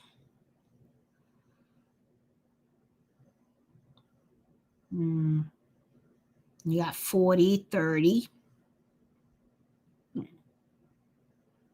Yeah, there's the rayon, the metallics, the quilting, machine embroidery thread, serger thread. No. I think it had to be that you bought more than one. Let me know if I'm wrong, Ivan. Because I didn't know where you found that $26 for one spool. Because I would be like, what? Then we all in trouble. Okay? We're all in trouble. Because, man, them prices are really going to have to be jacked up. Because that's a lot of money. Okay? For one spool. Let's see. All right. Hey, Bob. Loving my hat press so far. I see somebody's messing with their hat press. You go ahead, Bob. I gotta turn mine on. Hey, Gail. How you doing? Just iron on backing. Use good iron-on backing like Madeira, and you don't have to sew it. That's true. Yeah. Hey, Danielle. How you doing? Madeira iron-on backing is very strong. Yeah, I guess it does. And you're right, Bob, because I know Liliana, she said it matters the type of adhesive. You can't be using like Heat and Bond or something like that. Heat Bond is strong, but the thing is, it's not going to cut it for the hats. And so you really got to use that right one. Hey, Ozzy, how you doing? Hey, Beth, how are you? Let's see. Danielle, all things that are difficult to embroider on. Okay.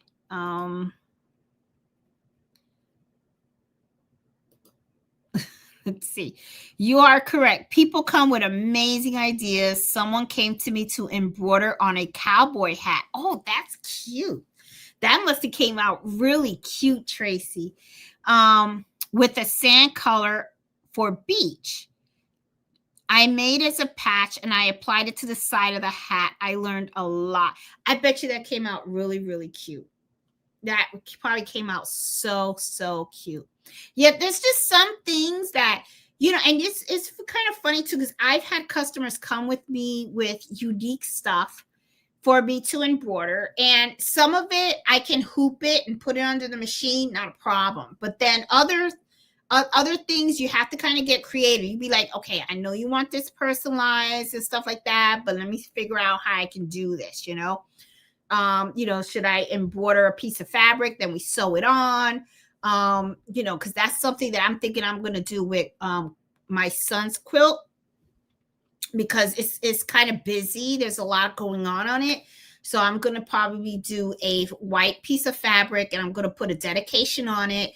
And then I'm going to probably just hand stitch it on, for his dedication and stuff. I'm thinking about that, so I don't know. I'm still thinking about how I'm going to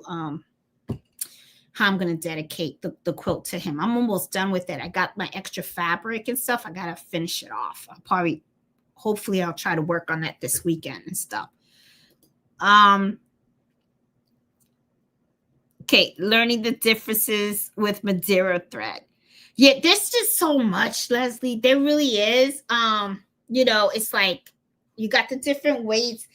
And the thing is, I noticed all the thread that I bought that was rayon had the white on the top.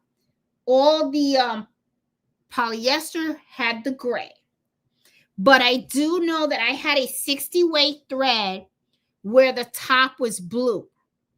And I don't know why. And now I can't find it. And I know I put that sucker away. Now I can't find it. So I'm like wondering where to go. Yeah, I gotta find that, because I wonder, what does the blue top mean then? Because I'm thinking the type of thing, but I don't know. So I gotta find that out. And now I'm gonna be looking all over the place and stuff.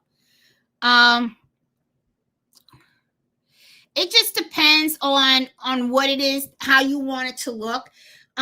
Usually the polyester ones are more matted, okay, looking, and then the rayon have more shine to it. So it just depends.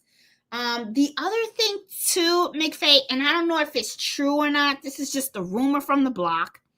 A lot of people say that the polyester thread is stronger than the rayon, okay, that it lasts longer than the rayon. So a lot of embroiders, what they do is they stay away from the rayon. The only reason why I went to rayon is I ordered some rayon is because I was just curious, right? I wanted to see. I gotta be honest with you, they both look the same. They both kind of work the same.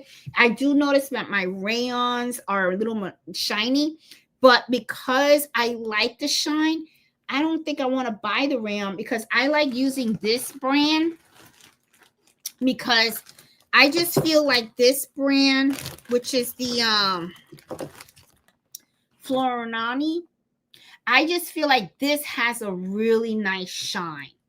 They have so many colors, and they really have a nice rich shine to it. So I just prefer this brand when it comes to shine. So I bought some rayons, and I'll use it, but I don't think I'll rebuy it. I'll sticking with my polyester, and if I want something with a little shine, I'm gonna go to a Florina brand and stuff. Yeah, I can't believe it. I could have swore it was the red, that there was like a red that I had that had like the blue. It had like a blue top on it, or maybe my eyesight is bad. I don't know. I know I'm not that crazy, because I know there was a blue one in there. I know there was. I can't find it. I was looking for it too, because I was like, when I was answering Leslie's questions, I was wondering, what is the blue? So yeah. Yeah, I'm positive. I'm on their site now. The 50, the big get out of here. Oh no, gotta check that out. Oh my good, get out of here. The big combs. Oh, that's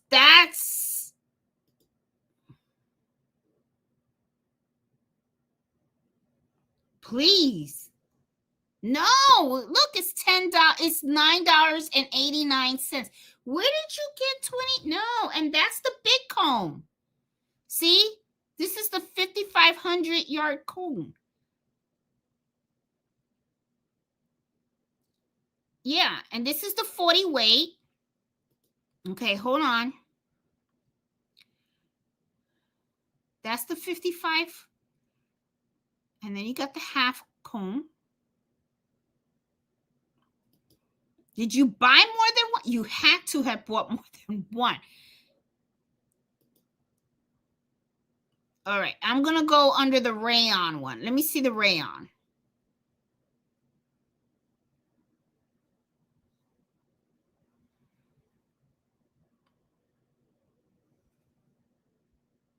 Rayon's more expensive. That's $13.29.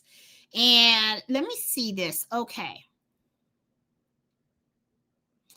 It's made of rayon. It's perfectly suited for high-speed multiple embroidery machines. It's ideal for, as well as industrial, known for high strength, excellent glossy luster. That's what I noticed. It's the gloss. I noticed that all the time. And it maintains a soft hand, high stitch count. Okay. So let me see about the pot, because remember, one of you guys asked about that. Okay. Pot is constructed raw material and eliminates looping, puckering, thread breaks, suitable for any application. Extremely durable, smooth running, vibrant color, which are silky. Are well resistant to chlorine bleach. For uniform safety garments, commercial linens. Work well with both commercial and homes. And they, okay. Okay, so it looks like the rayon is more expensive. That went up to $13. I can't believe that thing, man. $13. That's a lot of money for a for what? I mean, you get a lot of thread though. They do last, you know what I'm saying? But still, that's kind of high. That is a little high, but for poly in the 15 comb, you know, I mean, still a little high. It used to be cheaper than that, you know, but $9.89 for a comb. Everything's going up, guys. It's just like, wow. Let me see how what other metallic threads. I'm sure that cost a pretty penny. I use the King one,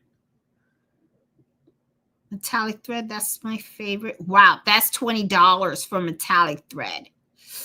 That's a lot.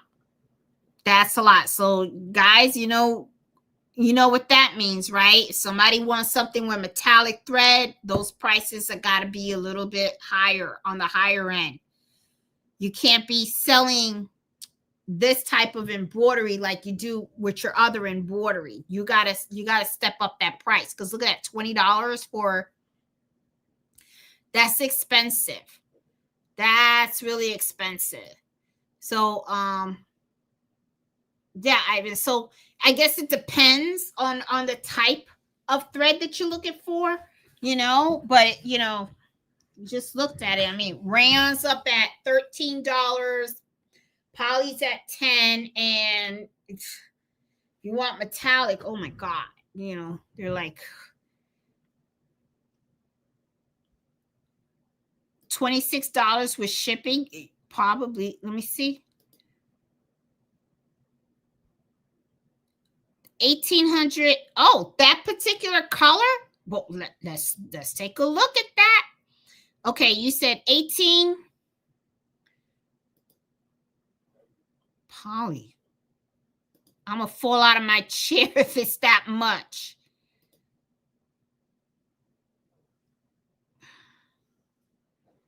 Let's go by the color number, because it looks like they're all the same price, because maybe they upped the price for some. Okay, you said 18. Okay, let's keep going. Let's keep going. 1801. You said, let me see. They all look like they're 9 something.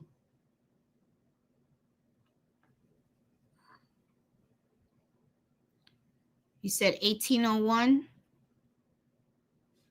That's the super white. Let me make sure you said that. Yeah, 1801 and 1800. 1800 is the black, and that's this one right here. Okay. It's $9.89, and the same thing with the super white.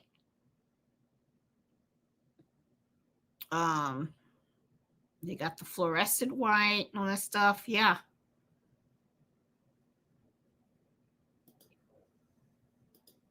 I was gonna say, because I know I used those. I was gonna fall out. I was like, if that's $28, where are you seeing that? $28.70 to be exact. At All Stitch,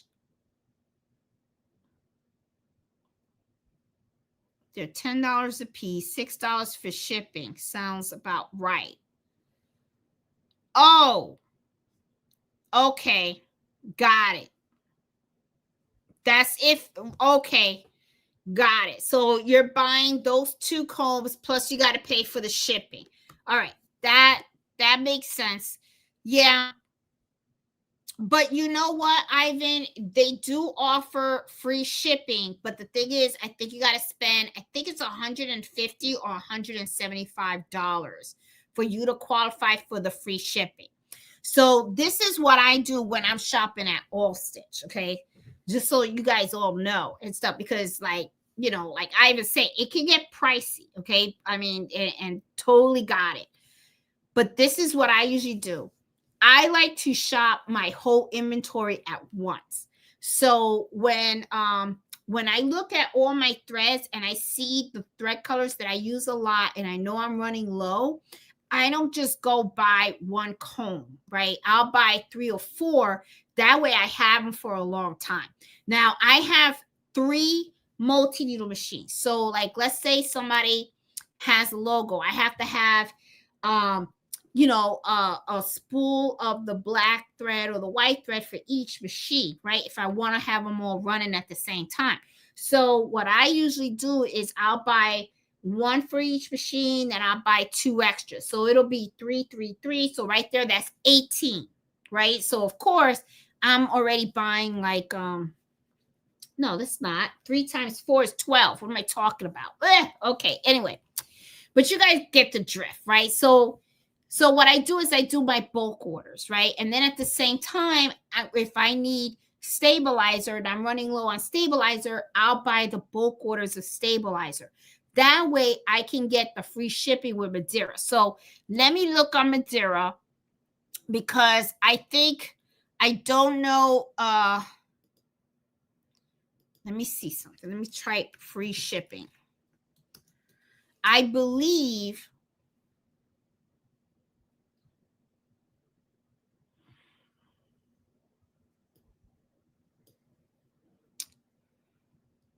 okay, there you go. All right, they upped it. Okay, it used to be that it was like you order $100, and I know they upped it to $150.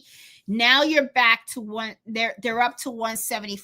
So it says you have to have $175, and then you're going to receive free shipping. Okay, so that's what I would do, Ivan,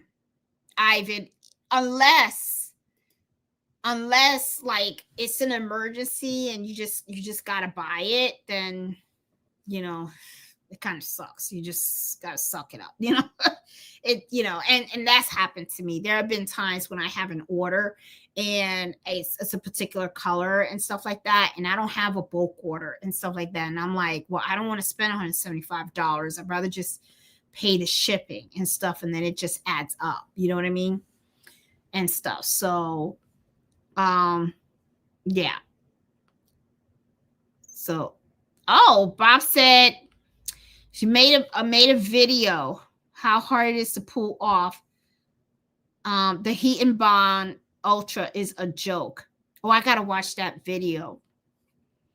I got to watch that video. Post it, because I would love to see that and stuff. But hey Jeanette, thank you for finally opening up my Etsy shop. Oh, congratulations. Would you ever consider having a live show? Wait, would you ever consider having a live on how to put a listing onto Etsy? I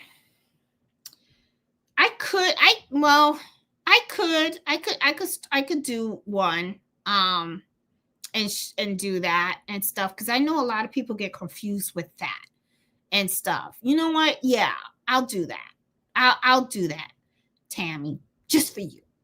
You know what? Let's do that this coming Friday. Let's do that. Let's play around with Etsy, guys, and I'll show you guys how we'll do a listing. Okay, and stuff, and opening up Etsy shops and all that stuff, because hell, it's Christmas time, and we probably want to put some stuff out there, make some sale and stuff like that. So Tammy, thanks for asking that question, because you just gave me the topic for this Friday coming up.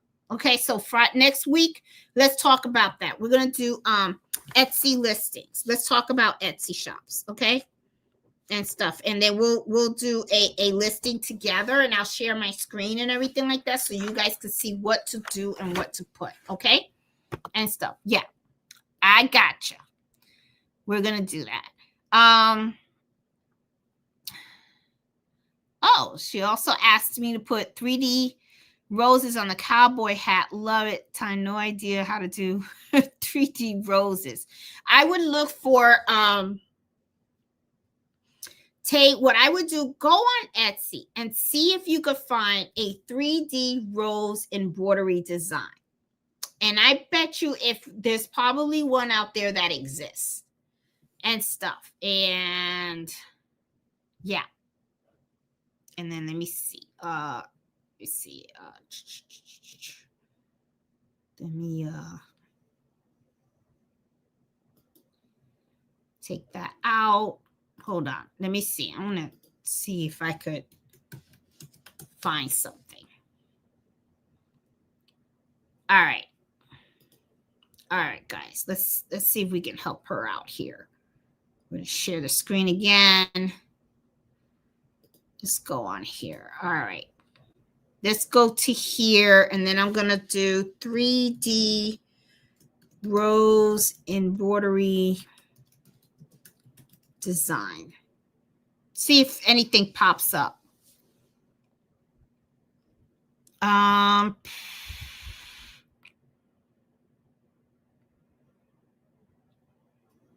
You got some designs here. I don't know if these are 3D though. These are just regular embroidery designs, but these are cute. These are kind of cute. They're not exactly 3D.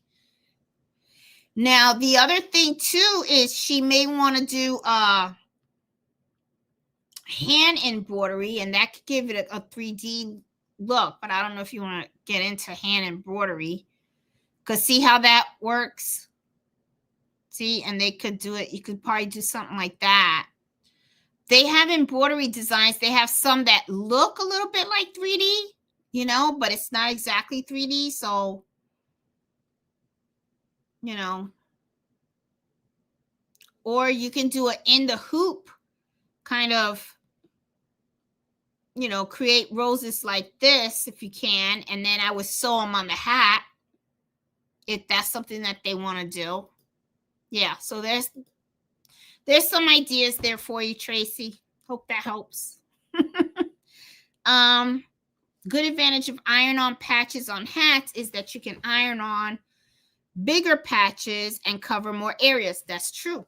That is true, because not all hat hoops work the same. So you have some that are the wide, and the wide ones, they allow you to do from ear to ear. Then you have some that just focus on the front. And sometimes, you know, some people want to get closer to the rim, and sometimes the embroidery space is not big enough and stuff like that. So you do have a lot more freedom when you use the patch. Totally agree. Yeah. Oh, thanks. Um, is there a way to spray and bond temporary quilting basting out of a garment? I use it to spray stabilizer inside of a hoodie, and there's some residue on the garment. I think the only way to get it out is washing it. I think. I don't know.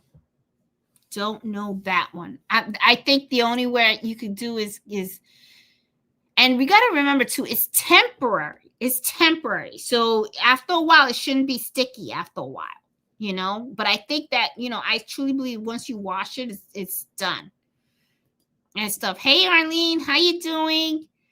Let me see. Oh, what did he say?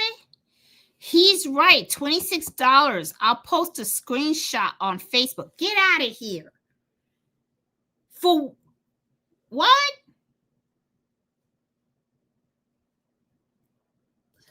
Guys, all I can say is hold on to that thread. Oh my God. Okay. Well, wow. Ivan, I don't know what to say. Oh my God. All I can say is them prices are going to have to increase for sure. Oh my God. $26. That's a lot. Oh my God. Yeah. And if you have a business license, yes, that's another thing too. Guys, if you have a business license, you can submit the paperwork to these companies and you don't pay sales tax and stuff. So I would recommend doing that. Get an LLC or something. Facebook page. Oh, you did? Okay. Oh my goodness. Now I'm dying to see this because I just can't wait. It's like, oh my God.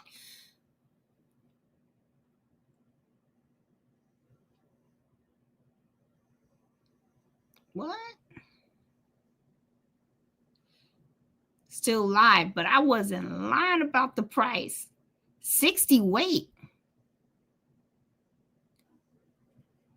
What? I don't get it. I still see $9. Wait a minute. What is that? $26 is okay. That's high. That is high. Okay. You know what I would do, Ivan? Okay, I hope you guys could still see me. Okay. But let me add this. I want to show this. Man, Ivan, you flipping me out. Okay. So, all right, guys. I don't know if you guys can see this, but right here, $26 for one spool of thread. Now, it's the 60 weight thread. Now, would I buy that?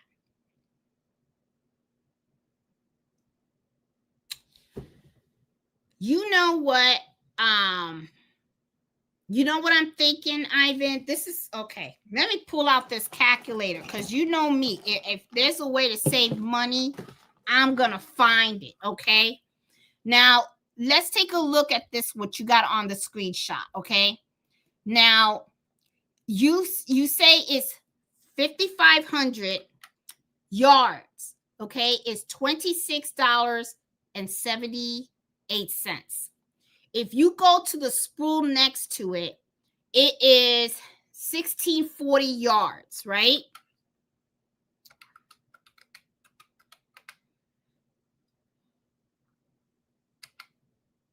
Hold on.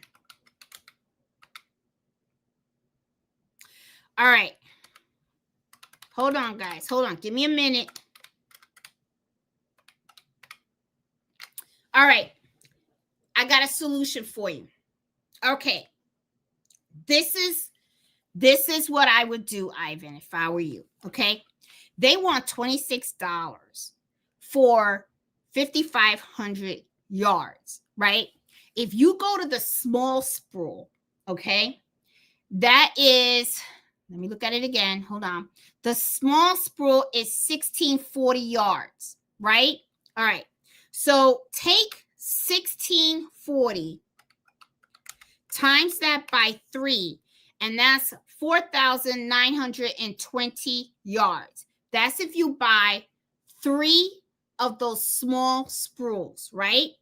Now, I know it's not 5,500. Got that. You're still missing 580 yards. I got it. I got you. I know you get more. But think about this. Let's say you buy 3 of those small spools, okay? The small spools cost $5.89. So take 589 times that by 3, and you only spent $17.67. Okay? That is a difference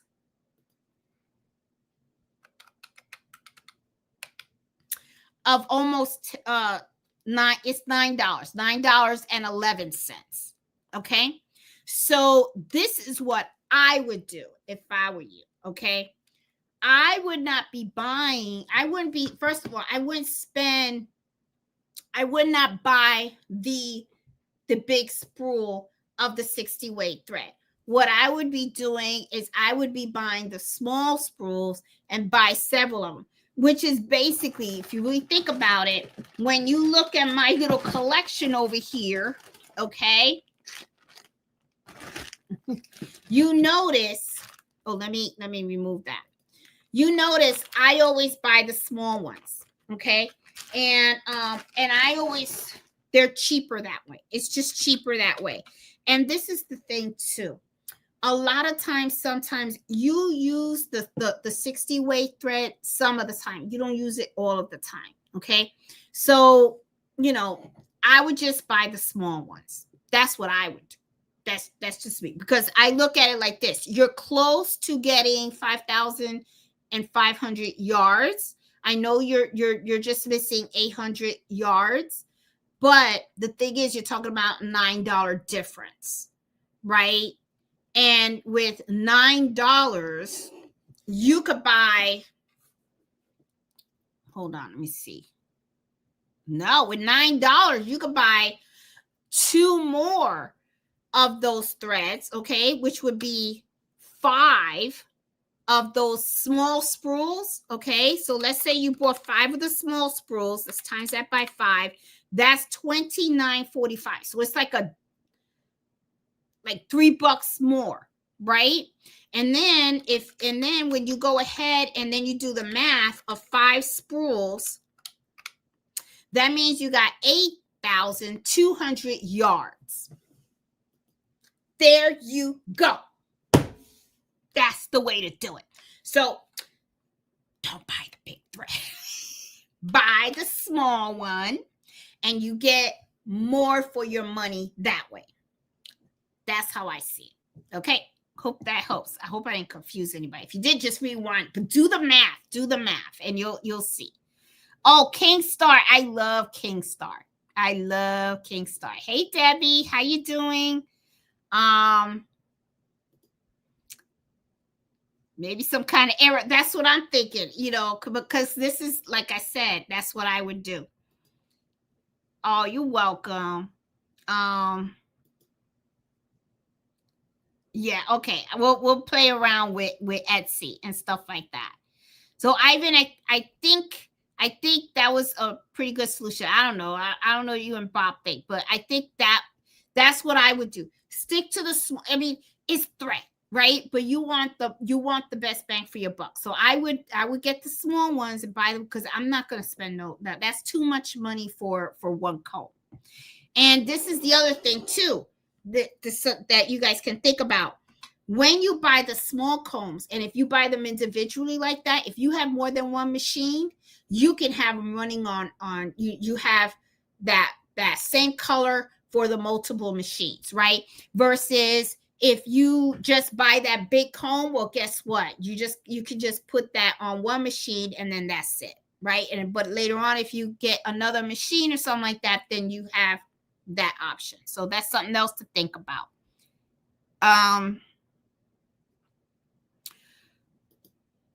You can use, yeah, I see people do that.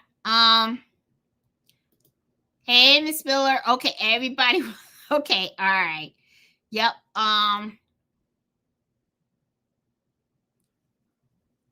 Let's see. Okay, so all right. We'll talk Etsy.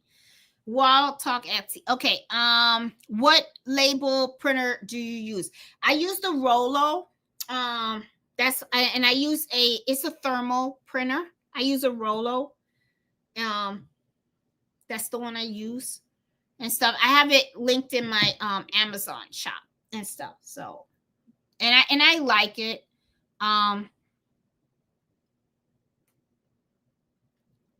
Oh, good. Okay. I didn't buy it. I called Candle Threads and asked about their 60 weight threads, and they said they don't have. They don't. Yeah. Then I remember All Stitch. Let's go there. Yep. And that's when I saw the price. Okay. Yeah. Yeah. That's the thing. Madeira seems to be the only brand that I found, and I'm sure there's others out there, but see, the thing is, I like the Madeira because let's say that there's a particular color that you need it to be the same, but you need it in 40 weight and 60 weight. What I like about Madeira is they offer the same color in both weights in most of their threads, so that's why I kind of like them. But that cost for one comb, that to me it's either an error or it's somebody, no, I wouldn't do it. I would not do that. I think that you are in a better position if you just get the small combs. And let me tell you guys something else too about these threads, these big combs. Okay, you see that I do have the big combs, but these are colors that I use a lot. Okay, now a lot of times one of the things you will notice is I have small combs too. And the reason why I use the small comb, sometimes I don't, I mean, I'm not going to invest and spend all that money on a big comb for thread to just sit there, right? So I usually focus on the colors that I use all the time. Now, the colors that you were looking at, Ivan, of course, I'm going to tell you those are golden because the black and the white thread, you're always going to use them. You're always going to need more. You know what I'm saying? But at the same time, you want the best bang for your buck. So when I did that quick calculation on my calculator, I feel that, in my opinion, getting the small combs and getting, like 5 of them, you end up with more bang for your buck because you end up with over 8,000 yards of thread for just $9 more than if you would have went and bought 5,500. You know what I'm saying? I mean, it's a big difference in the amount of thread that you get. So, you always want to make sure that you get the best bang for your buck. That's why sometimes I always tell people if the box looks bigger, that doesn't mean it's better. Always play with the numbers. Play with the numbers so you're getting the best bang for your buck. And so I do that with everything. I tell you, my husband, I mean, I sometimes drive a little crazy with it, but I ain't gonna lie, he kind of likes it because he loves it when we save money. So he always tells his friends that I'm like a squirrel. If I find a nickel or a dime, boy, it's like just get those nuts and you just bury them, and that's I'm a penny pincher. So that's what I would do. That's what I would do. There you go. Oh, okay. Tammy did it. If he buys 4 of the small, he gets 6,000. Only pays. Is my math? I think your math could, because I was trying to do it really fast. I think I was trying to do it fast. So there you go. So that to me is the way to go. That to me is the way to go. Yep, your math is correct. It should be cheaper if you buy in bulk, which makes sense. Yes. So, yeah. Love your math. Yeah, my math was a little off. Okay. Well, this is a cheap calculator. I probably hit the button wrong or something. All right. Hey, Eve, how you doing? How are you?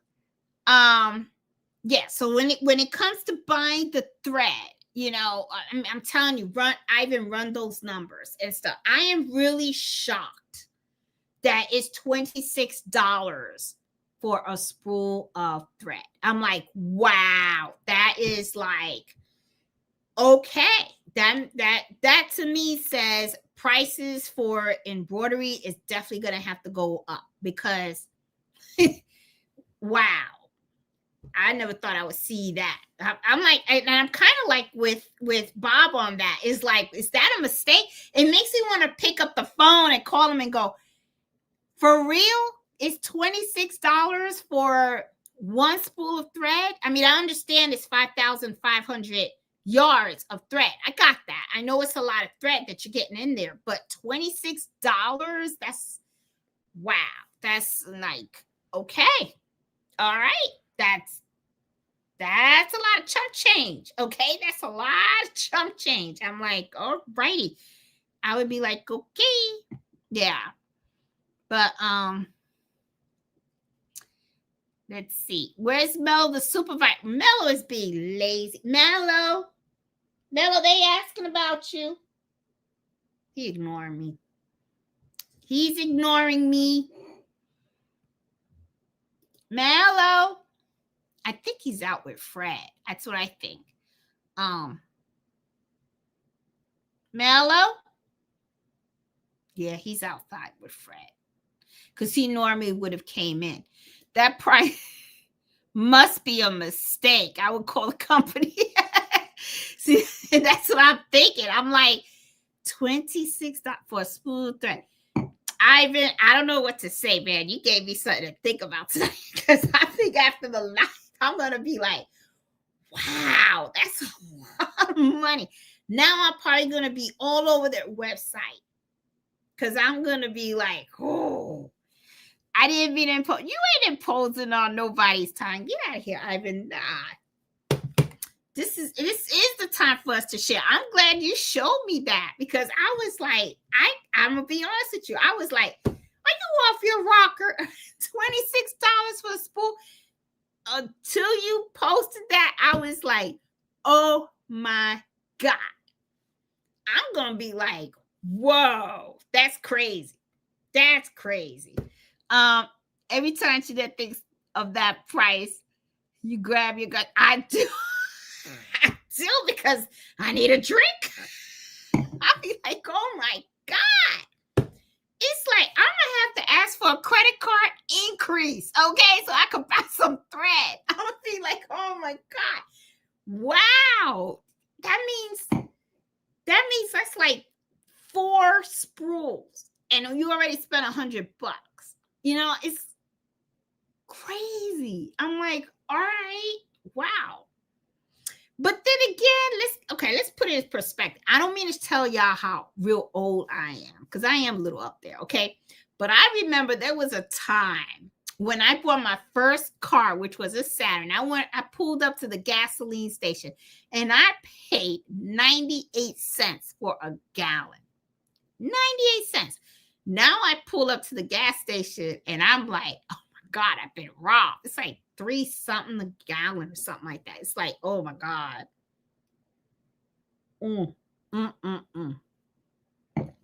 Yeah, but Ivan, seriously, go after those small spools. I mean, so what? It's not on a big spool, but it's the thread. That's all you wanted. So, you want the best bang for your buck. So to me, no. Thank God you told me. Don't be sorry. Oh my God. Are you kidding me?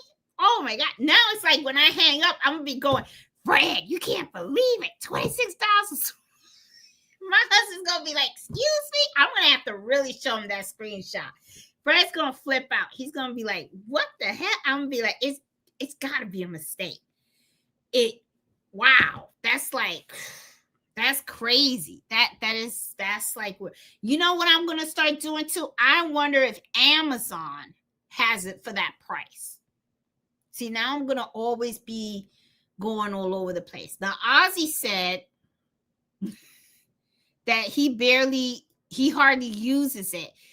It's not a thread that people use all the time, that weight. And you know, but I do use it, Ozzy, but I use it because Pacific designs need that detail, or I'm using small fonts and stuff like that. So for that, I use it. And when you do a lot of logos for businesses with their shirts and all that stuff, a lot of times they do have those small fonts. So you have to use those 60 weight thread and stuff. But if you don't do a lot of business logos and stuff like that and use small fonts, you wouldn't be using it. But I know I do, and I have like a whole bunch of 60 weight thread, but I always buy the small one, and I buy them by the bulk too. I get them by the carton and stuff. So I usually buy like 10 at a time. And I always get the small spool, but the thing is I have multiple machines. So that's why, that way I could get the spool for each one. But yeah, I would just go for the small ones. Yeah. Ties. All right, guys. So I'm going to call it the night because, man, Ivan shocked me this evening for $26 a spool. Oh, my goodness. Oh, God, I'm gonna have to go back to work.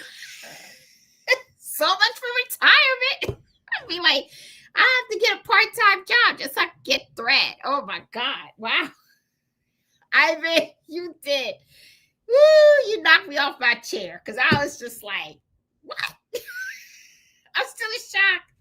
All right, guys. So I'm gonna call it the night because I gotta get over this shock about this $26 spool and stuff like that. And then next Friday, let's talk about Etsy. Okay, we're going to talk about Etsy. I will open up my shop, and then what I'll do is I'll create a listing so that we can get Tammy to work, because she got some sales she's got to make. And if you guys are interested in opening up an Etsy shop and stuff like that, we'll go through it together and stuff so you guys can see how I do it and stuff. I know there's a lot of other ways to do it stuff, but let me do some more research this weekend and stuff, because maybe I'll clean up my my Etsy shop, then I can show you guys how to do a listing. All right, so you guys have a great weekend. Thanks for hanging out with me tonight. And man, Ivan, you you messed me up, because now I'm like, ooh, I'm gonna I know my husband gonna laugh. He gonna say, you need to get your government job back, because I'll be like, oh my God,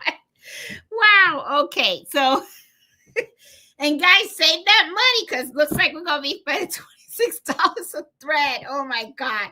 So I will see you guys later. You guys have a great night. You guys take care, and I will see you next week. See you later. Bye.